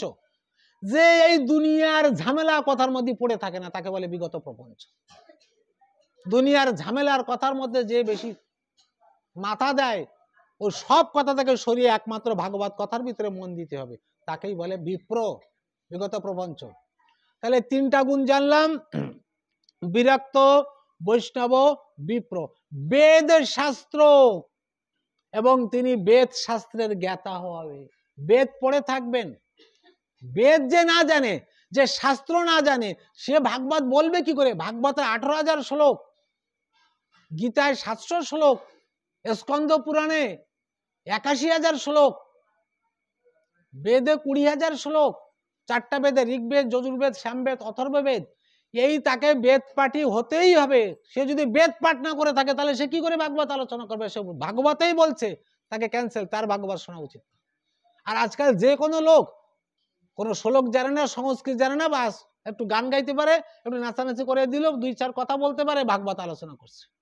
হবে না, সেই ভাগবত শুনলে কাজ দেবেন আপনার, সেই জ্ঞান হতে পারে, আনন্দ ফুটতে হবে। যেমন বাউল গান আমরা শুনি, কথা বলে কীর্তন শুনি, কত মজা করে শুনি, ওই হবে। কিন্তু ঈশ্বর পাওয়ার জন্য সে রাস্তায় আপনি নাই, ও রাস্তায় ঈশ্বর থাকে না। ঈশ্বর থাকতে হলে আপনার এই পথ ধরতে হবে, এই ভাগবতের যে কথা বলছে। তাহলে বেদ শাস্ত্র তাকে পড়তেই হবে, বেদ শাস্ত্র জানতেই হবে, বিশুদ্ধীকৃত বেদ শাস্ত্র। তারপরে দৃষ্টান্ত কুশল, যে কোনো কথার বিভিন্ন উদাহরণ দিয়ে সে বুঝাতে পারবে। দৃষ্টান্ত কুশল হচ্ছে 5 নম্বর গুণ। দৃষ্টান্ত কুশলতাকেই হতে হবে। আর ধীর বক্তা, ধীরে সবাইকে বুঝাতে পারবে। যে বলবে, যে কথাটা বলছে ফটাকসে বলে চলে গেলাম না, ধীরে মানুষের হৃদয়ঙ্গম করাতে হবে, অর্থাৎ মাথার ভিতরের কি করে ঢুকাতে হবে, সেই জ্ঞান তার থাকা উচিত। সে খালি বলে চলে গেল, মানুষ কিছু বুঝতে পারলো না, হবে। আর 6 নম্বর, 7 নম্বর সব থেকে বেশি কষ্ট। কি কষ্ট? কার্যমিতি নিষ্প্রিয়, মানে সন্তোষী। সন্তোষী মানে কোনো ডিমান্ড থাকলে হবে না, যে প্রসাদদার বাড়ি আমি ভাগবত করতে আসছি, আমাকে 10,000 টাকা দেবে কি 1 লাখ টাকা দেবে, ওই মনে আশা নিয়ে ভাগবত আসছে, ওই ভক্তার কাছে আপনারা কখনো শুনবেন না। হ্যাঁ, তবে ভাগবতের দক্ষিণা না দিলে এবার ভাগবতে পুণ্য হয় না, সেটা সে খুশিতে যা দেবে চোখ বুঝে, অযাচিত, একে বলে অযাচিত। যে কোনো ভাগবত অনুষ্ঠান করতে হলে গীতার 17 অধ্যায়ের 13 শ্লোকে বলছে 5টা জিনিস না হলে সেইখানে যজ্ঞ পূর্ণ হয় না। আর এরপরে বক্তার গুণ বলছে, যেহেতু এখানে কথাটা এসেছে এই নিষ্প্রিয় কথা, যে ভাগবত বক্তা সে কিছু ডিমান্ড করতে পারবে না কারো কাছে, আমার এত দিলেই আমি তোমার বাড়ি ভাগবত করবো, নালে নাই, তাহলে সে ভাগবত শুনলে লাভ হবে না। তো কি বলছে গীতার 13 নম্বর শ্লোকে 17 অধ্যায় বলছে, বিধিহীনাম অশিষ্ঠান্নাম মন্ত্রহীনাম চা দক্ষিণাম শ্রদ্ধা বিরহিতম যজ্ঞম তামসম প্রচক্ষতে। এই 5টা যেখানে হয় না সেখানে তামসিক বলা হয়, তামসিক। এবার শুনেন কত বড় কষ্ট 5টা। নাম্বার 1 বিধিহীনাম, যেখানে বিধি নাই, নীতি নিয়ম নেই, মন ইচ্ছা চলছে সব। আমরা যেমন যে ঠাকুরের পূজা প্রসাদ ইত্যাদি, ভাগবত ব্যাসপীঠ, প্রথমে গুরু বন্দনা, তারপর বৈষ্ণব বন্দনা, তারপর আরতি, তারপর তুলসী আরতি করেছি, আরতি ইত্যাদি কিভাবে প্রথমে এসে দামোদর ভগবানকে আকাশ প্রদীপ দেখানো হলো, দামোদর অষ্টক পাঠ করা হলো, দামোদর অষ্টক পাঠ করার পরে আমরা প্রসেস অনুসারে পদ্ধতি অনুসারে বলছি বিধি। বিধিহীন যেখানে বিধি নাই তামসিক। অশিষ্টার নাম অন্নদান, যেখানে না হবে। তবে আজ একাদশীর দিনেই একদিনেই আপনাকে কনসিডার করা হয়েছে, একাদশীর দিনে অন্নদান তো করলে পাপ হবে। তো কেউ কেউ আজকে একাদশী করছে বৃন্দাবনের নিয়ম অনুসারে, বৃন্দাবনে আজকে একাদশী, আর আমাদের উড়িষ্যা নিয়ম অনুসারে, বাংলা নিয়ম অনুসারে কালকে একাদশী হয়ে গেছে। তো এই একাদশীর জন্য অন্নদান নেই, কিন্তু অন্য দিন, একাদশী বাদে অন্য দিন যদি ভাগবত অনুষ্ঠান হয়, যদি কেউ অন্নদান না করে তাহলে তার ওই অধপতনে যাবে, হবেই না। অশিষ্ট মন্ত্রহীনাম, যদি একটি মাত্র মন্ত্র সেখানে না হয়। আর এইবার 4 নম্বর পয়েন্ট এলো দক্ষিণা। দক্ষিণা বিনা দক্ষিণায় যদি ভাগবত বক্তাকে দেওয়া হয় তাহলেও তামসিক হবে। ভাগবত বক্তা তো বলবেন আমাকে দাও, কিন্তু যে দক্ষিণা না দিই, এমন নিয়ম আছে কয়েক জায়গায়, 4 জায়গায় গেলে কিছু হাতে করে নিয়ে যেতে হয়। কোন জায়গায়? প্রথম আছে নিজের বোনের বাড়ি বা মেয়ের বাড়ি গেলে খালি হাতে গেলে মহাপাপ, নরকে যাবে সে। নিজের বোনের বাড়ি কিংবা নিজের মেয়ের বাড়ি কিছু না কিছু নিয়ে যেতে হবে। তাই তুমি জানো, একটা পেঁপে নিয়ে যাও, না হলে না একটা বিস্কুট নিয়ে যাও। নাম্বার 2, যে কোনো মঠ, যে কোনো মন্দিরে, যে কোনো ভাগবত আসরে গেলে রামায়ণ গান হোক, পদাবলী কীর্তন হোক, নিয়ে যাবে। দেখবেন রামায়ণ গান বা পদাবলী কীর্তনের লাস্টের দিকে এরকম দক্ষিণা নেয়ার মাথায় ওই চামর বুলে দেয়, নেয় কিনা? নিয়ম, ওটা পূর্ণ দিতে হবে, এটা আমাদের শাস্ত্রে আছে, ভাগবত গীতায় সেই কথা বলছে। পদাবলী কীর্তন শুনতে গেলে মানুষ দেয় না বলে কি করে, এবার একটু গান করে, ভিক্ষা যাও, তুমি ভিক্ষা করে নিয়ে এসো, রাম লক্ষণ তোমাদের এখন কানে মন্ত্র দেবো, এখন বেরোয় ভিক্ষা করতে দাও, ভিক্ষা দাও, দক্ষিণা দেবো, একটা প্রসেস করছে কিনা। কিন্তু ভাগবতে তেমন সিস্টেম নেই, বাধ্য কারোকে দেওয়া হয় না, কেননা ভাগবতের উপরে মানুষ খুশিতে যদি কেউ দেবে দক্ষিণা তো ভালো, না দিলে নাই, তার পুণ্য তার কেটে যাবে। এই জন্য আপনাদের সবার হয়ে কি করে, গৃহকর্তা দক্ষিণা দিয়ে দেয়, সবার দক্ষিণা হয়ে যায়। যেহেতু আপনারা শ্রবণ করতে এসেছেন, আপনাদের নিমন্ত্রণ করে নিয়ে এসেছে, হয়ে যায়। আর যারা যারা বুদ্ধিমান শ্রোতা, তারা নিজের থেকে নিজেরা দক্ষিণা দেয়। যেহেতু আমি ভাগবত শ্রবণ করবো, 5টা জিনিস আমার পূর্ণ হবে না, সুতরাং আমাকে দক্ষিণা দিতে হবে সেদিন। জয় শ্রীরাম। আর 5 নম্বর হচ্ছে শ্রদ্ধা। শ্রদ্ধা নিশ্চয়ই প্রয়োজন থাকবে, যে গৃহকর্তা করবে তার শ্রদ্ধা। এই 5টা না হলে তো তামসিক হবে, তামসিক হয়ে গেলে অধপতন হবে। তো ভাগবত দিয়ে যদি অধপতনে যেতে হয়, তাহলে ভাগবত দেব কেন? সেই জন্য এই গুণগুলি দরকার। তো ইতিপূর্বে 7টি গুণ বক্তার বলেছি, এইবার বক্তার আরো 3টে গুণ। 21 নম্বর শ্লোক কি বলছে দেখেন, অনেক শাস্ত্র বিভ্রান্তা, এক একটা শ্লোকের শব্দ বুঝবেন, অনেক শাস্ত্র বিভ্রান্তা স্ত্রৈনা পাখণ্ডবাদিনা সুখ শাস্ত্র কথোচ্চারে ত্যাজ্যাস্তে তে অতি পণ্ডিতা। ওইগুলো হলো ভালো গুণ, আর এই 3টা খারাপ গুণ যার থাকে তার ভাগবত শুনবেন না। কার কার? অনেক ধর্ম বিভ্রান্তা, যে অনেক ধর্মের মধ্যে এখনো ঢুকে আছে, যার মাইন্ড এখনো সেটিং হয়নি যে আমি ভগবানকে পাবো কোন, একবার এ ধর্ম একবার ও ধর্ম, অনেক ধর্ম বিভ্রান্তা, মানে ঘুরে বেড়াচ্ছে যার মাইন্ড। স্ত্রৈনাহা, যার মন সদা সর্বদা নারী লোভী, নারী মেয়ে ছেলের দিকে যার মন আছে, দেখবেন প্রায় বড় বড় বক্তারা, বড় বড় গোসাইরা এইসব একটা কাণ্ড করে ফেলে। মোটে হবে না, তার কথা শোনে, স্ত্রই না বলে। আর পাখণ্ডবাদী না, পাখণ্ড মানে ভেক সন্ন্যাসী, মানে এইখান থেকে ভাগবত আলোচনা করে গেলাম, এবার যে মদ খেয়ে মদের আড্ডায় দিয়ে গেলাম, পাখণ্ড। ভাগবত আলোচনা করলাম, যে তারপরে মাছ মাংস খাইলাম। হয়তো আপনাদের তিরুশীতে আমি শুনেছি ভাগবত হয়ে গেছে, ভাগবত হয়ে যাওয়ার পরে সেই বাড়ি মাছ খেয়ে গেছে, মাংস খেয়ে গেছে, সেই বাড়ি, সে কথা আমার কানে গেছে। আর তার ভাগবত আরো শোনার জন্য অনেক লোক জয়ধ্বনি হরিবোল হরিবোল করতেছে। একে বলে পাখণ্ডবাদী না। বক্তা হওয়া অত সোজা না। এই ব্যাসপীঠে বসা মানে অনেক কিছু তাকে ছাড়তে হবে, ত্যাগ করতে হবে। বললাম না, ড্রেস খুলতে হবে, অনেক কিছু তাকে ত্যাগ করতে হবে। মাছ মাংস পেঁয়াজ রসুন খাইলে মুটিয়ে চলবে না। খাওয়া তো খাওয়া হলে আমি যে কোনো জায়গায়, আমি এখান থেকে বৃন্দাবন যাই, বাইরের কোনো কিছু খাই না, বাড়ির থেকে বাদাম নিয়ে যাই, নাহলে ফল খাই। এমনিতে এমনি এখনো তো আমি সকালবেলা কিছু খাই না, দুপুরবেলা ভাত খাই। গত বছর তো 1 বছরই ভাত খাইনি, সকালে ফল, 2টোর পরে তারপরে যা খাবো। আর বাইরে কোনো হোটেলে না, কোনো জায়গা না, কিছু না, এমনকি কারোর বাড়িও খাই না। আর এই কার্তিক মাসে তো কারোর বাড়ি খাইতেই নেই, খাইতে নেই। শাস্ত্রে বলছে পুণ্য ক্ষয়। কোন বাড়ি খাওয়া যাবে? যেখানে ভাগবতে ভগবানেরকে অন্ন চড়ানো, সেই অন্ন পান করলে তার 4 গুণ লাভ হবে, 100 গুণ লাভ বলেছে স্কন্দ পুরাণে। অন্ন ভগবানের যে প্রসাদী অন্ন যদি গ্রহণ করা হয়, যেখানে মুচির বাড়ি যেও যদি প্রসাদী অন্ন গ্রহণ করা হয়, তার থেকে পুণ্যবান আর কিছু নেই। ওইটাই আছে শ্রেষ্ঠ এই কার্তিক মাসে, তার মতন পুণ্য কিছু নেই। কিন্তু এমনি কারোর বাড়ি যে কোনো কিছু গ্রহণ করলে পুণ্য ফল ক্ষয় হয়ে যাবে। তাহলে এই আমরা শ্রবণ করলাম কি? এইগুলি শ্রবণ করলাম ভাগবত বক্তার গুণ। তাছাড়া আরো কথাবাচকের 8টা গুণ দরকার আমাদের। উপনিষদে বলেছে নম্বর 1 হচ্ছে শাস্ত্র জ্ঞান। সব শাস্ত্র তাকে অধ্যয়ন করতে হবে।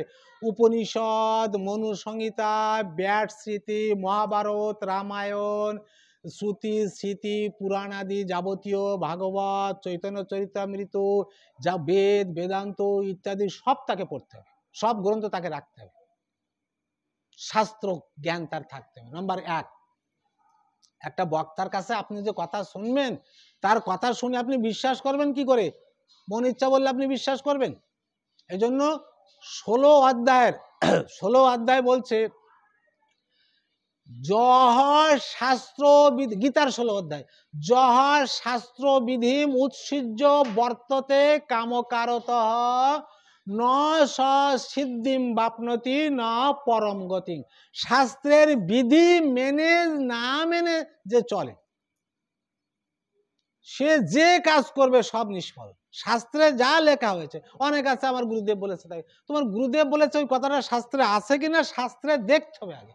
আমি ছোটবেলা থেকে, আমি দীক্ষা নিয়েছি ক্লাস 6 থেকে আমার মনের মধ্যে একটা চিন্তা ছিল, যে কেউ কথা বলুক না কেন সঙ্গে সঙ্গে বিশ্বাস করবো, আগে খুঁজবো কোন বইতে আছে, কোন বইতে আছে সেই বই আমি নিয়ে আসবো, সেই বই কিনে নিয়ে আসবো।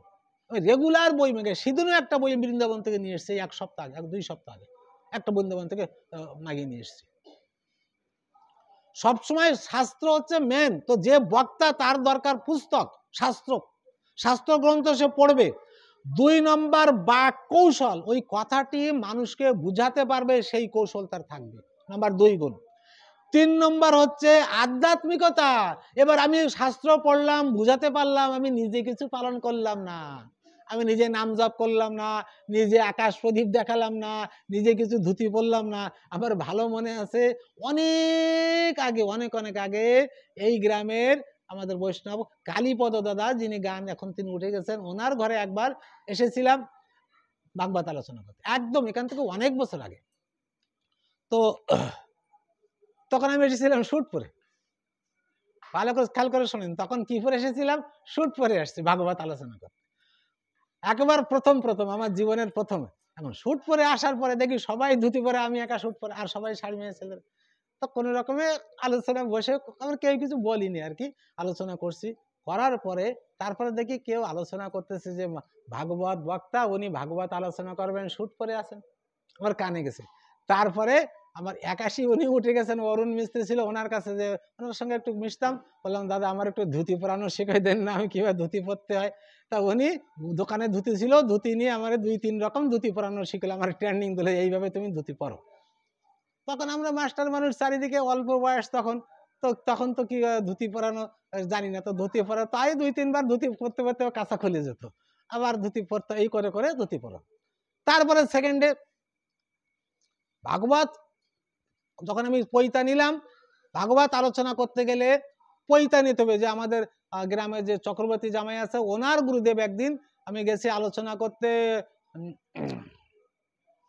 62 নম্বর, হ্যাঁ 62 নম্বর আলোচনা করতে গেছি। ওই 62 নম্বরে আলোচনা করতে করতে ওনার গুরুদেব পাশে বসে আলোচনা শুনেছে। তারপরে সকালে আমাকে ডেকেছে, বলছে বাবা একটা কথা বলবো, তোর আলোচনা আমি ফার্স্ট থেকে লাস্ট পর্যন্ত শুনছি, খুব ভালো হয়েছে, তা তোকে আমি তোর একটা অভাব আছে, ওইটা না হলে আলোচনা করতে নেই। বললাম কি অভাব? বললো তোর পৈতা নাই, পৈতা না নিলে ভাগবত আসনে বসা যায় না। দেখেন এক এক করে আমার সংস্কার হচ্ছে, আমার সাজাচ্ছে কি করে। ফার্স্টে তো ধুতি পরা অভ্যাস করলাম, ধুতি পরলাম, পৈতা নাই, এবার পৈতা দিতে কথা হলো আমি তোকে পৈতা দেবো। ঠিক আছে, পৈতা দেবে। এবার উনি আমাকে পৈতা দেবে কবে? অমুক তারিখে আসবো, পৈতা দেবো। অমুক তারিখে আমাদের বাড়ি আসছে, ওই গ্রামে আসছে, পৈতা দেবে। তার কয়দিন আগে আমার বাবা মারা গেল। বাবা মারা গেল বলে পৈতা নেওয়া যাবে না, 1 বছর, বছরকে না হলে পৈতা নেওয়া যাবে না। বছরকে হয়ে গেলে এবার পৈতা নেবে, এবার উনি মারা গেল, 1 বছর হয়ে গেছে, উনি আর নেই, এখন পৈতা নেবো কার কাছ থেকে? তখন আমার ওই জামাইকে বললাম, জামাই এখন উপায় একটা করেন, আপনার গুরুদেব তো বলে গেছে উনি পৈতা দেবে, আমাকে পৈতা না নিলে ভাগবত আলোচনা করাই যাবে না, তো না হলে যারা শুনবে আমার আলোচনা শুনলে তাদের তো লাভ হবে না, ফালতু বলতে আমি কষ্ট করতে পারবো না, তো আমি দেবো। তো উনি ওনার আশ্রম 29 নম্বর আশ্রমে আরো কতগুলো ব্রাহ্মণ ছেলে, প্রায় 10-12 জন ছেলে, তাদের সঙ্গে আমাকে ব্রাহ্মণ নিয়মে 3 দিন অন্ধকার ঘরে রেখে অনেক নীতি নিয়ম পালন করতে হয়, চরু রান্না হয়, সেইভাবে আমাকে কড়র দৃঢ়ভাবে পৈতা দিতে। পৈতা দেওয়ার সময় বললো পৈতা নিলে টিক্কি রাখা লাগবে, সেই দিন থেকে আমার টিক্কা, ওই পৈতা আর এই টিক্কি, ওই দিন জন্ম হয়ে গেছে আমার। এবার পৈতা টিক্কি নিয়েছি, একদিন বই পড়ছি, বাড়ি বাড়ি বই পড়ছি, না ভুল করছি, এবার নারায়ণ সরকার রামায়ণ গান গাইতেন, আপনারা জানেন নারায়ণ সরকার 37 নম্বরে, ওনার বাড়ি উনি একদিন ওনার গ্রামে ডেকেছেন আমাকে, ভাগবত আলোচনা গেছি, যাওয়ার পরে যাবো, ধুতি পরেছি, সবকিছু আছে ঠিকঠাক আছে, ও বলছে বাবু ভাগবত আলোচনা করতে গেলে ওইভাবে গেলে হবে না, তিলক লাগাই পুরা সেজে গুজে আসরে উঠতে হয়, তিলক লাগানোই লাগবে। আমি লাগাই দেবো তিলক, লাগান। উনি আমার কপালে সুন্দর করে তিলক লাগানো দিয়েছে, উনি আমার আরেকটু সাজিয়ে দিল, দেখেন এক এক করে আমার শরীর সাজানো মানুষ সাজাচ্ছে, এই তিলক, পৈতা, টিক্কি, ধুতি পরানো, এইভাবে এক এক করে আমাকে সাজানো। তারপরে এর সাজানোর পরে বৃন্দাবনের পরমানন্দ দাস বাবাজি এই গ্রামের নামযোগ্য সময় প্রায় আসতেন, আমাদের রাধেজির গুরুদেব উনি, ওনার একদিন কালীমেলায় মন্দিরে আলোচনা করছে, উনিও আছে, আসার পরে উনি আমাকে বললেন বাবা হয়ে গেছে, লাস্টে খুব ভালো হয়েছে তোমার আলোচনা, কিন্তু একটু ভুল আছে, কি লাস্টে তুমি নাচো নাই, তোমার জোরে জোরে নাচা লাগবে। তো ঠিক আছে, এখন তারপর থেকে আমি লাস্টে নাচা আরম্ভ করছি। মানে এক একজন আমাকে এক একভাবে চারিদিক থেকে বলছে যে তুমি যে পথে হাঁটছো ওই পথে চলতে গেলে, আর এমনি আমি ছোটবেলার থেকে আমার এই মুখে এখনো পান সুপারিও পড়িনি, তামাক তো দূরে থাক, আর অন্য মদ মাংস এ তো দূরে থাক, মাংস খেতাম অনেক আগে, 90 সালের আগে সবকিছু ছেড়ে দিয়েছি, তখন থেকে পেঁয়াজ রসুন মাছ মাংস ইত্যাদি সব ত্যাগ হয়ে গেছে, কোল্ড ড্রিঙ্কস নাই, চা নাই, বিড়ি নাই, সিগারেট নেই, আউট কোনো হোটেলের খাদ্য নেই, কারণ নিজে যদি শুদ্ধ নাই, নিজের যদি মুখ শুদ্ধ নাই, তাহলে আমি মানুষকে বলবো কি, আর মানুষ শুনবে কি করে, তার কাজ হবে কি করে, খালি শুনে আনন্দ পেলে তো হবে না, তার কাজ হয়, যাতে তার শাস্ত্রের কাজ হয়, সেই জন্য এমনভাবে এই সব লোক মিশে আমাকে সাজিয়ে প্রস্তুত করে মানুষের সামনে দিয়েছে, যাও তুমি ভাগবত আলোচনা করো। তারপরে আমি এই আপনারা যেখানে ডাকেন আপনাদের কৃপায় এখানে এসে আমি দুটি কথা বলার চেষ্টা করি, একে বলে আধ্যাত্মিকতা। তারপরে 4 নম্বর আছে জ্ঞান, সব শাস্ত্রের জ্ঞান তার থাকতে হবে, মুখস্থ রাখা লাগবে, মুখস্থ করে তাকে বলতে হবে, এই হচ্ছে 4 নম্বর জ্ঞান। 5 নম্বর হচ্ছে ধৈর্য আর গম্ভীর, খুব ধৈর্য সহকারে, যদি বলে 10 মিনিট তো 10 মিনিট, যদি বলে 5 ঘন্টা তো 5 ঘন্টা আলোচনা করা, ধৈর্য সহকারে, অধৈর্য হলে হবে না, ধৈর্য। 6 নম্বর গুণ হচ্ছে নিষ্প্রিয়, সন্তোষী হতে হবে, যে যা দিক তাতে সন্তুষ্ট। আর 7 নম্বর গুণ হচ্ছে আচরণে আর উচ্চারণে সমান, ভিতরে মনও যেমন বাইরেও তেমন, আমি মুখ দিয়ে বলবো এক কথা, আমি নিজে পালন করব না, আমি নিজে বলবো একাদশীর সময় এই করেন, আমি নিজে একাদশী পালবো না, ও হবে না, ভিতর বাইরে এক, আর লাস্ট নম্বর হচ্ছে সম্পূর্ণ শুদ্ধ শাকাহারী। শুদ্ধ শাকাহারী না হলে এই ভাগবতে ব্যাসপীঠে বসা যাবে না। ব্যাসপীঠে বসলে তাহলে তার বিশেষ, এবং এখানে যে বসবে তার অনেক ক্ষতি হবে, যারা শ্রবণ করবে তাদের তো লাভ কিছু হবে না। এই জন্য এতগুলি গুণের অধিকারে তার হতে হবে। জয় শ্রী রাধে। এবার ভাগবতের মাহাত্ম্য থেকে এবং কিছু প্রারম্ভিক সূচনা থেকে আমরা শুনলাম। বর্তমান আমরা ভাগবতের প্রসঙ্গ একটি অধ্যায়ে যাব সংক্ষিপ্তভাবে, অনেক সময় হয়েছে। তো আজ আমরা এই মাসে যে কথা শ্রবণ করতে হয়, দামোদর কথা তো অনেক সব জায়গায় বলছি, আজকে আর দামোদর কথা বলবো না। আজকে যে কথা এই কোনো জায়গায় বলিনি এখন এই মাসে, সেই কথাই বলবো। আর রাসের বিষয় তো বলে রেখেছি, সেটি হচ্ছে সামনের শুক্রবারে পশুগোড়ায় আলোচনা করব রাস বিষয়, মানে রাস পূর্ণিমার উপলক্ষে সেটি আলোচনা করব। আজকে দামোদর মাসের দামবন্ধন লীলার আগে আরো একটি লীলা আমার ভগবান করেন, মৃত্তিকা ভক্ষণ লীলা। সেটু এই মাসে হয়, এই কার্তিক মাসে। আজ আমরা সেই লীলা শ্রবণ করব। জয় শ্রী রাধে। আর অষ্টম স্কন্ধের ভাগবতের দশম স্কন্ধের অষ্টম স্কন্ধ। জয় শ্রী রাধে। একদা কিরমান আস্তে রামাদ্দা গোপদারকা কৃষ্ণ মৃত্তিকা মৃদম ভক্ষিতবানিতি মাত্রে সর্বেনে বেদায়ন। এটি হচ্ছে 32 নম্বর শ্লোক। একদা মানে একদিন, যারা বৃন্দাবনে গেছেন একদম যমুনা নদীর কূলে, এখন তো পুরো ওই জায়গাটা প্লাস্টার করে বাঁধ টান দিয়ে সুন্দর করে রেখে দিয়েছে, ওইখানে মৃত্তিকা ভক্ষণ লীলা হয়েছিল, ঘরের থেকে অল্প একটু দূরে। একদা ক্রীড়ম আনাস্তে, ক্রীড়া করা মানে খেলা, খেলা করতে করতে হঠাৎ ভগবান কি করেছে, এবং কারা খেলা করছে, রাম আর রাম মানে বলরাম, বলরাম আদি গোপ দ্বারকা গোপের ছেলেরা রাখাল বালকগণ সবাই খেলা করছে। কৃষ্ণ মৃদাম ভক্ষিত বানেতি, হঠাৎ কৃষ্ণ একটা মাটির ডেলা নিয়ে মুখে দিয়েছে। আমার মনে হয় এখানে যত লোক আছে সবাই ছোটবেলায় মাটি খেয়েছে। কি মাটি সবাই খাবেই খাবে, ও আমিও মাটি খেয়ে থাকি, নিশ্চয় মাটি ও মুখে দেবেই দেবে। মাটি মাটি কেন মুখে দেই বলেন তো? আমাদের সেনা মা আছে, কিন্তু প্রকৃত আমাদের প্রকৃত মা কে? প্রকৃত মা হচ্ছে এই পৃথিবী। এই পৃথিবী যত আমাদের সেবা করে অত কেউ সেবা করতে পারবে? ঘুমের থেকে উঠে পা দেয় কার বুকের উপরে? পৃথিবীর বুকের উপরে। এর জন্য শাস্ত্রে নিয়ম আছে, সকালবেলা ঘুম ভাঙার পরে ওই খাটে বসে কি বিছানায় বসে বসে পূর্ব দিকে ফিরে প্রথমে প্রণাম করতে হবে পৃথিবীকে। হে ধরতি মাতা, হে মা, তোমার বক্ষের উপরে আমি পা দিয়ে সমস্ত দিবস চলাফেরা করে আমার জীবন নির্বাহ করব। তুমি আমাকে ক্ষমা করো মা, তুমি আমাকে ক্ষমা করো। এই প্রথম প্রণাম এই পৃথিবীকে করতে হবে, এটা নিয়ম নাম্বার 1।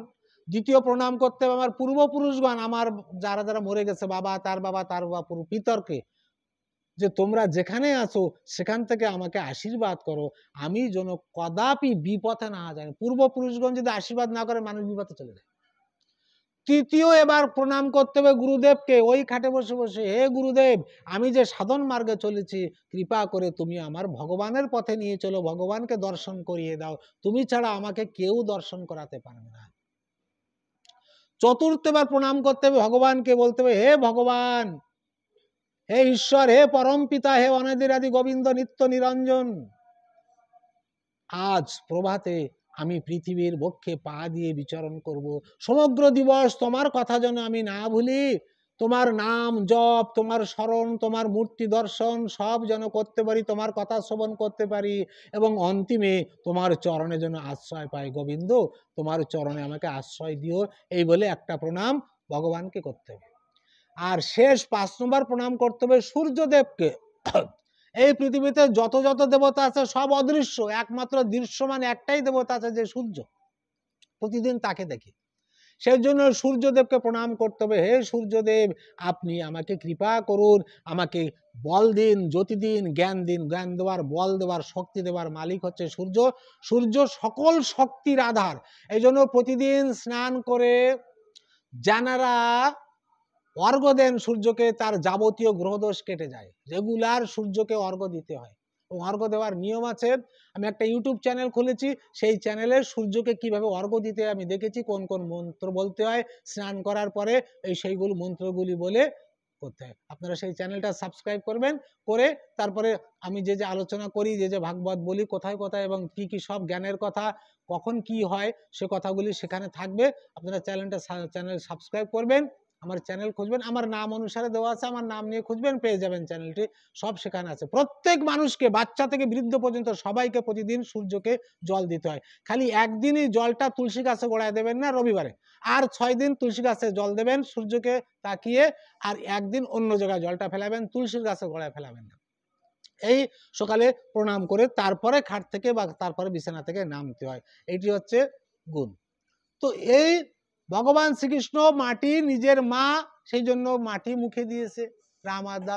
এবার এই সব বালকগণ দেখেছে যে কৃষ্ণ মাটি খেয়েছে, আর এই কৃষ্ণ মাটি খেয়েছে, মাটি খেয়েছে, সঙ্গে সঙ্গে সবাই মিলে হাত ধরে জোর করে টেনে মাকে বলে দেবো, মাকে বলে দেবো। বলরাম একটু তাড়াতাড়ি আগে যে বলেছ, মা মা আজ কৃষ্ণ না মাটি খেয়েছে, কৃষ্ণ মাটি খেয়েছে।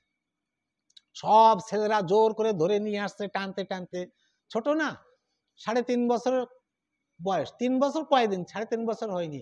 দামবন্ধন লীলা তখন 3.5 বছর হয়, 3 বছর বয়স, তখন মাটি খেয়েছে, ধরে নিয়ে এসেছে। কৃষ্ণ একটু পিছু এসে বলরামকে বলছে, বলদাও আমি মাটি খেয়েছি, তুই মাকে বলে দিয়েছিস? আর তুই তো খেয়েছিস, বলবো নাকি? ঠিক আছে, আমিও মাকে বলবো, দাদা এই বড় ভাঙের গোলা খেয়ে গেছে, ভাঙ খেয়ে গেছে, আমিও বলবো। আমার আগে তোর মার হবে, তারপর আমার পরে মার হবে।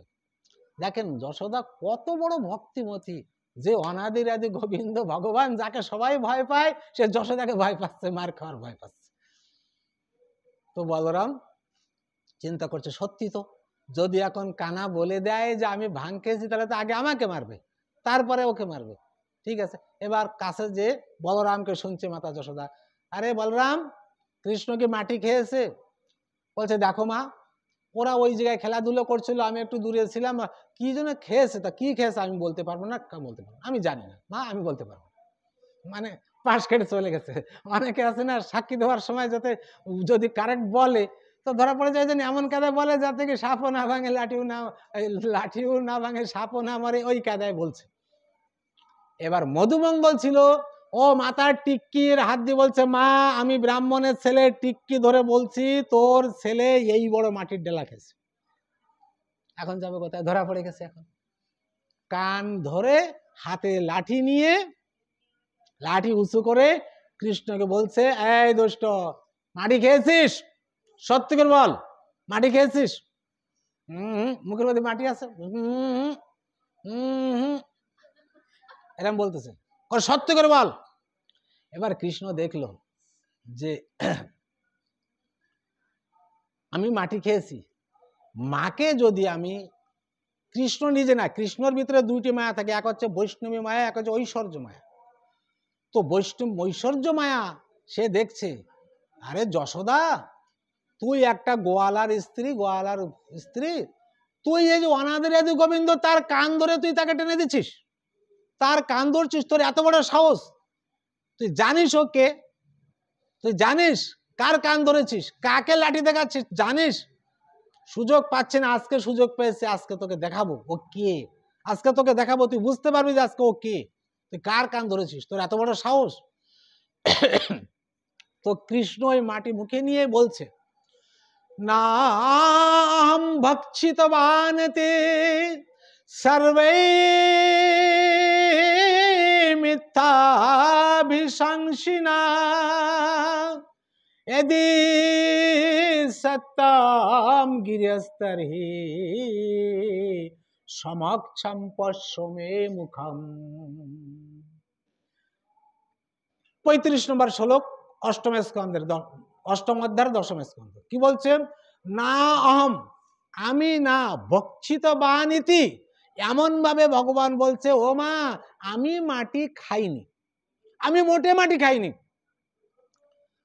সুখদেব মহারাজ পরীক্ষিতকে বলছে, পরীক্ষিত সাবধান, সত্যবাদী হরিশ্চন্দ্র বলছে কিন্তু এখন সাবধান, ভালো করে শোনো। সত্যবাদী হরিশ্চন্দ্র বলছে, মা আমি মাটি খাইনি। সর্বেই মিথ্যাভিশংসিনা, এই যারা আছে এরা সবাই মিথ্যা কথা বলছে আমার মার খাওয়াবে তাই। এরা খেলাধুলো করে আমার সঙ্গে পারে না, তাই আমার সঙ্গে হিংসা করে আমাকে মার খাওয়াবে বলে যুক্তি করেছে, তাই আমাকে ধরে নিয়ে এসেছে মার খাওয়াবে বলে। মা এদি সত্যম গৃহস্থরী, যদি আমার এই কথা তুই সত্য মনে না করিস তাহলে দেখ দেখ পশ্চিমে মুখম, আমার মুখ খুলে দেখ। ভগবান কি করেছে, হঠাৎ মুখ হা করে মুখ খুলে দিয়েছে। ঐশ্বর্য মায়া যশোদাকে দেখাচ্ছে। এবার মাতা যশোদা চোখ দিয়ে দেখে, চোখে আর পলক পড়ছে না, দেখে ভগবান শ্রীকৃষ্ণের তার লালা, তার ছোট্ট বাচ্চার মুখের ভিতরে সে কি দেখছে, সমগ্র ব্রহ্মাণ্ড দেখছে। এই 14 ব্রহ্মাণ্ডের ভিতরে সব থেকে যে শ্রেষ্ঠ 3 লোক, স্বর্গ মর্ত পাতাল, সেই 3টি সে দেখতে পাচ্ছে। এই স্বর্গ মর্ত পাতালের ভিতরে যে সব থেকে শ্রেষ্ঠ লোক, কোন লোক, জম্বুদ্বীপ, সেই জম্বুদ্বীপ দেখতে পাচ্ছে।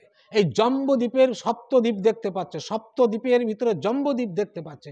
জম্বুদ্বীপের ভিতরে নববর্ষ, 9 বর্ষ, এই 9 বর্ষ দেখতে পাচ্ছে। হঠাৎ 9 বর্ষ দেখতে দেখতে দেখতে পায় ভারতবর্ষ, ভারতবর্ষ দেখতে পাচ্ছে। ভারতবর্ষ দেখতে দেখতে দেখতে হঠাৎ দেখতে পায় উত্তরপ্রদেশের সেই মথুরার কাছে বৃন্দাবনের নন্দরানীর 85 চোখের মহলকে দেখতে পাচ্ছে। সুন্দর মহল, সুন্দর মহলের দরজার সামনে দেখতে পাচ্ছে, নিজেকে দেখছে, কান ধরে রেখেছে ভগবান শ্রীকৃষ্ণের, আর হাতে ছড়ি, তাও দেখতে পাচ্ছে। এবং ভিতরে দেখে চাঁদ, সূর্য, গ্রহ, তারা, ভগবান, ভগবানের বিশ্বরূপ দেখে। কিন্তু আর যেই যত রাখাল বালক ছিল কেউ কিন্তু দেখতে পাচ্ছে না। ওরা ভাবছে মা লালার মুখে মাটি দেখছে, এবার জোরে মারবে। আর অবাক হয়ে গেছে, স্বপ্ন দেখছে, একই আমার লালার মুখে একই আমি দেখছি, এমন কোত্থেকে এলো? হঠাৎ সম্পূর্ণ শরীর যেন শিহরণ দিয়েছে, লোমকূপগুলি সব দাঁড়িয়ে উঠেছে। আমি কি দেখছি? আমার মনে পড়েছে যখন আমার পুত্রের নামকরণ হয়েছিল, গর্গমুনি নাম রাখতে এসেছিল, তখন গর্গমুনি বলেছিল তোমার ছেলের সম্পূর্ণ ভগবানের গুণ তোমার ছেলের মধ্যে থাকবে। সেই কথা কি সত্য? এ কি সত্যি ভগবান? এ ছেলে কি সত্যি ভগবান? এ কি আমার ছেলে?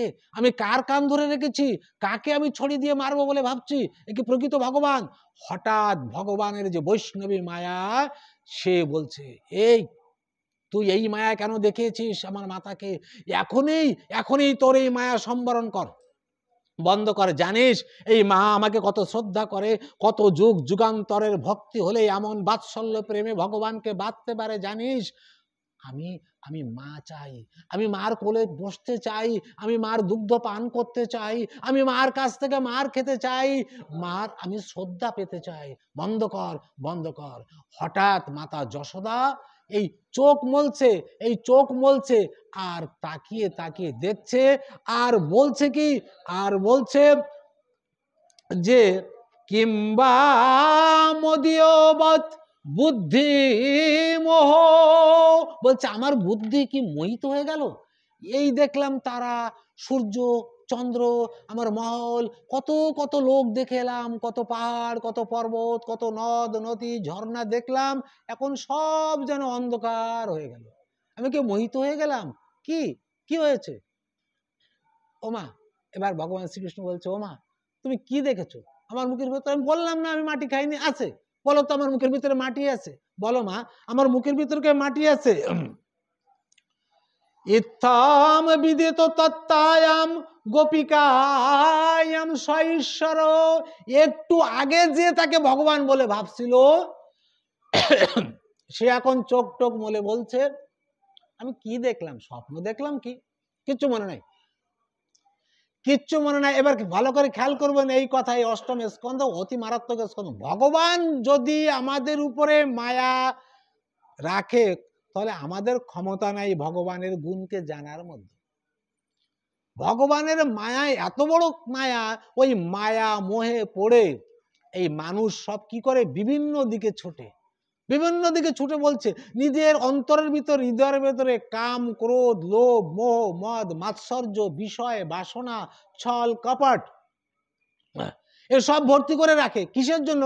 ওই একমাত্র মায়া মোহের জন্য। আর আমি 5 নম্বর শ্লোকে কি বলেছিলাম, মায়া মোহ নিরাশস্য বৈষ্ণবে ক্রিয়েতে কথাম। এই মায়া মোহ নিরাশ করার জন্য, বন্ধ করার জন্য বৈষ্ণব কি করেন, বৈষ্ণবরা কেমন ভাবে এই মায়া মোহ বন্ধ করেন। निर्मल मन जन सो मोहि पावा, मोहे छल कपट छिद्र नहीं भावा। निर्मल जन मन सो मोहे पावा, जार मन निर्मल जे मानुषेर सेई मानुषई आमाके पाबे, আর যার ভিতরে ছল কপট আছে সে আমাকে পাবে না, সে আমাকে কোনোদিন পাবে না। নির্মল যার মন আছে। তো এই জন্য নির্মল মন করার জন্য ভগবানের কাছে প্রার্থনা করতে হয়, হে ভগবান, হে গোবিন্দ, তোমার এই মায়া যেন আমাকে ডিস্টার্ব না করে। তো মায়া ডিস্টার্ব না করার জন্য এই জন্য 12 মাসের ভিতরে একটি মাসেই আছে, এই মাসেই যদি কেউ সাধনা করে তাহলে তাহলে ওই ব্যক্তির কাছে মায়া আসে না। যেসব নিয়ম আছে ওই নিয়মগুলি পালন করলে। এই কার্তিক মাসে যদি কেউ প্রত্যেক দিন গীতার মাত্র একটি শ্লোকও পাঠ করে, তাহলে তার পুণ্যের, জয় শ্রী রাধে, তার যে পুণ্য শাস্ত্রকার বলছে শাস্ত্রে লেখা সম্ভব না। যদি একটি গীতার শ্লোকও পাঠ করে, প্রত্যেক দিন গীতা পাঠ শ্রবণ এবং গীতার অধ্যায় পাঠ করলে তো আরো অনেক বড় কথা। এবং অন্যান্য যাবতীয় যত কাজ আছে, যে আমলা নবমী হয়ে গেল, এর সামনে চতুর্দশীর দিন আমলা নবমী আছে, আমলকি পূজা করতে হয়, ওই দিন আমলকির জলে স্নান করতে হয়। রাস পূর্ণিমার দিন ঘর বাড়ি সব পরিষ্কার করতে হয়, দরজার সামনে আমের পল্লব ঝুলাতে হয় এবং চাঁদের আলোকে ক্ষীর রান্না করে ভগবানকে চড়াতে হয় ইত্যাদি। এই রাস পূর্ণিমা পরে এই আমরা যে কার্তিক মাস দামোদর মাস পালন করছি তারপরেই বিশ্রাম হয়। তো এই মাসটি হচ্ছে শ্রেষ্ঠ এই মায়া থেকে উদ্ধার পাওয়ার জন্য। মাতা যশোদা যিনি, তানারও মাঝে মাঝে মাঝে মাঝে এই বৈষ্ণবী মায়া এসে আক্রমণ করত, আর নিজের ছেলেকে কখনো ভগবান বলে ভাবতো। কিন্তু এমন ভক্তিমতী কে আছে যে কি ভগবানকে দড়ি দিয়ে বেঁধেছিলেন, ভগবানের কান ধরে লাঠি দিয়ে মারতে গেছিলেন, ভগবানের পিছনে তাড়িয়েছিলেন, একমাত্র ভগবানের কৃপা ছাড়া আর কিচ্ছু না। এই জন্য ভগবান কি বলছে যে দৃষ্টা পরিশ্রমম কৃষ্ণ কৃপয়া আশিত সবন্ধনে। মানুষের পরিশ্রম যে ভগবান দেখছে, মাতার পরিশ্রম দেখলো বাধার জন্য কত চেষ্টা করছে, আর আমরা যে পরিশ্রম করছি ভগবানকে পাওয়ার জন্য তাও ভগবান দেখছে। কৃপয়া আশিত সবন্ধনে, কৃপা করে নিজে বন্ধন স্বীকার করেন। কারোর ক্ষমতা নেই তাকে বাঁধা। এই যোগটাকে বললাম ভাগবত শ্রবণ করলে হবে, কিন্তু আবার ভাগবতের লাস্টে বেঁধেই বলছে নাই, যতই ভাগবত শ্রবণ করো ভগবানকে পাবে না, কোনোদিন পাবে না। কেমন ভাবে পাবো? ভগবান যদি কৃপা করে, ভগবান আপনাকে মেপে দেখবে ভক্তি কতটুকু হচ্ছে। একটুকে বললাম না 100%, যখন 100% হবে তখন ভগবান ধরা দেবে। 100% নেই, 99% হলে হবে না, টোটাল 100% হতে হবে। সেই জন্য শ্রোতার যে গুণগুলি, ওই গুণগুলি এক এক করে আনতে হবে। 1 বছরে না সম্ভব না হোক, 10 বছর হোক, 1 জন্মে না হোক, 10 জন্মে হোক, মাত্র ওইগুলি এলে নিশ্চয় ভগবান তার সামনে এসে হাজির হবে। বলে বৃন্দাবন বিহারী লাল কি, বাঁকে বিহারী কি, সনাতন ধর্ম কি, গো মাতা কি জয়, জয় রাধে শ্যাম।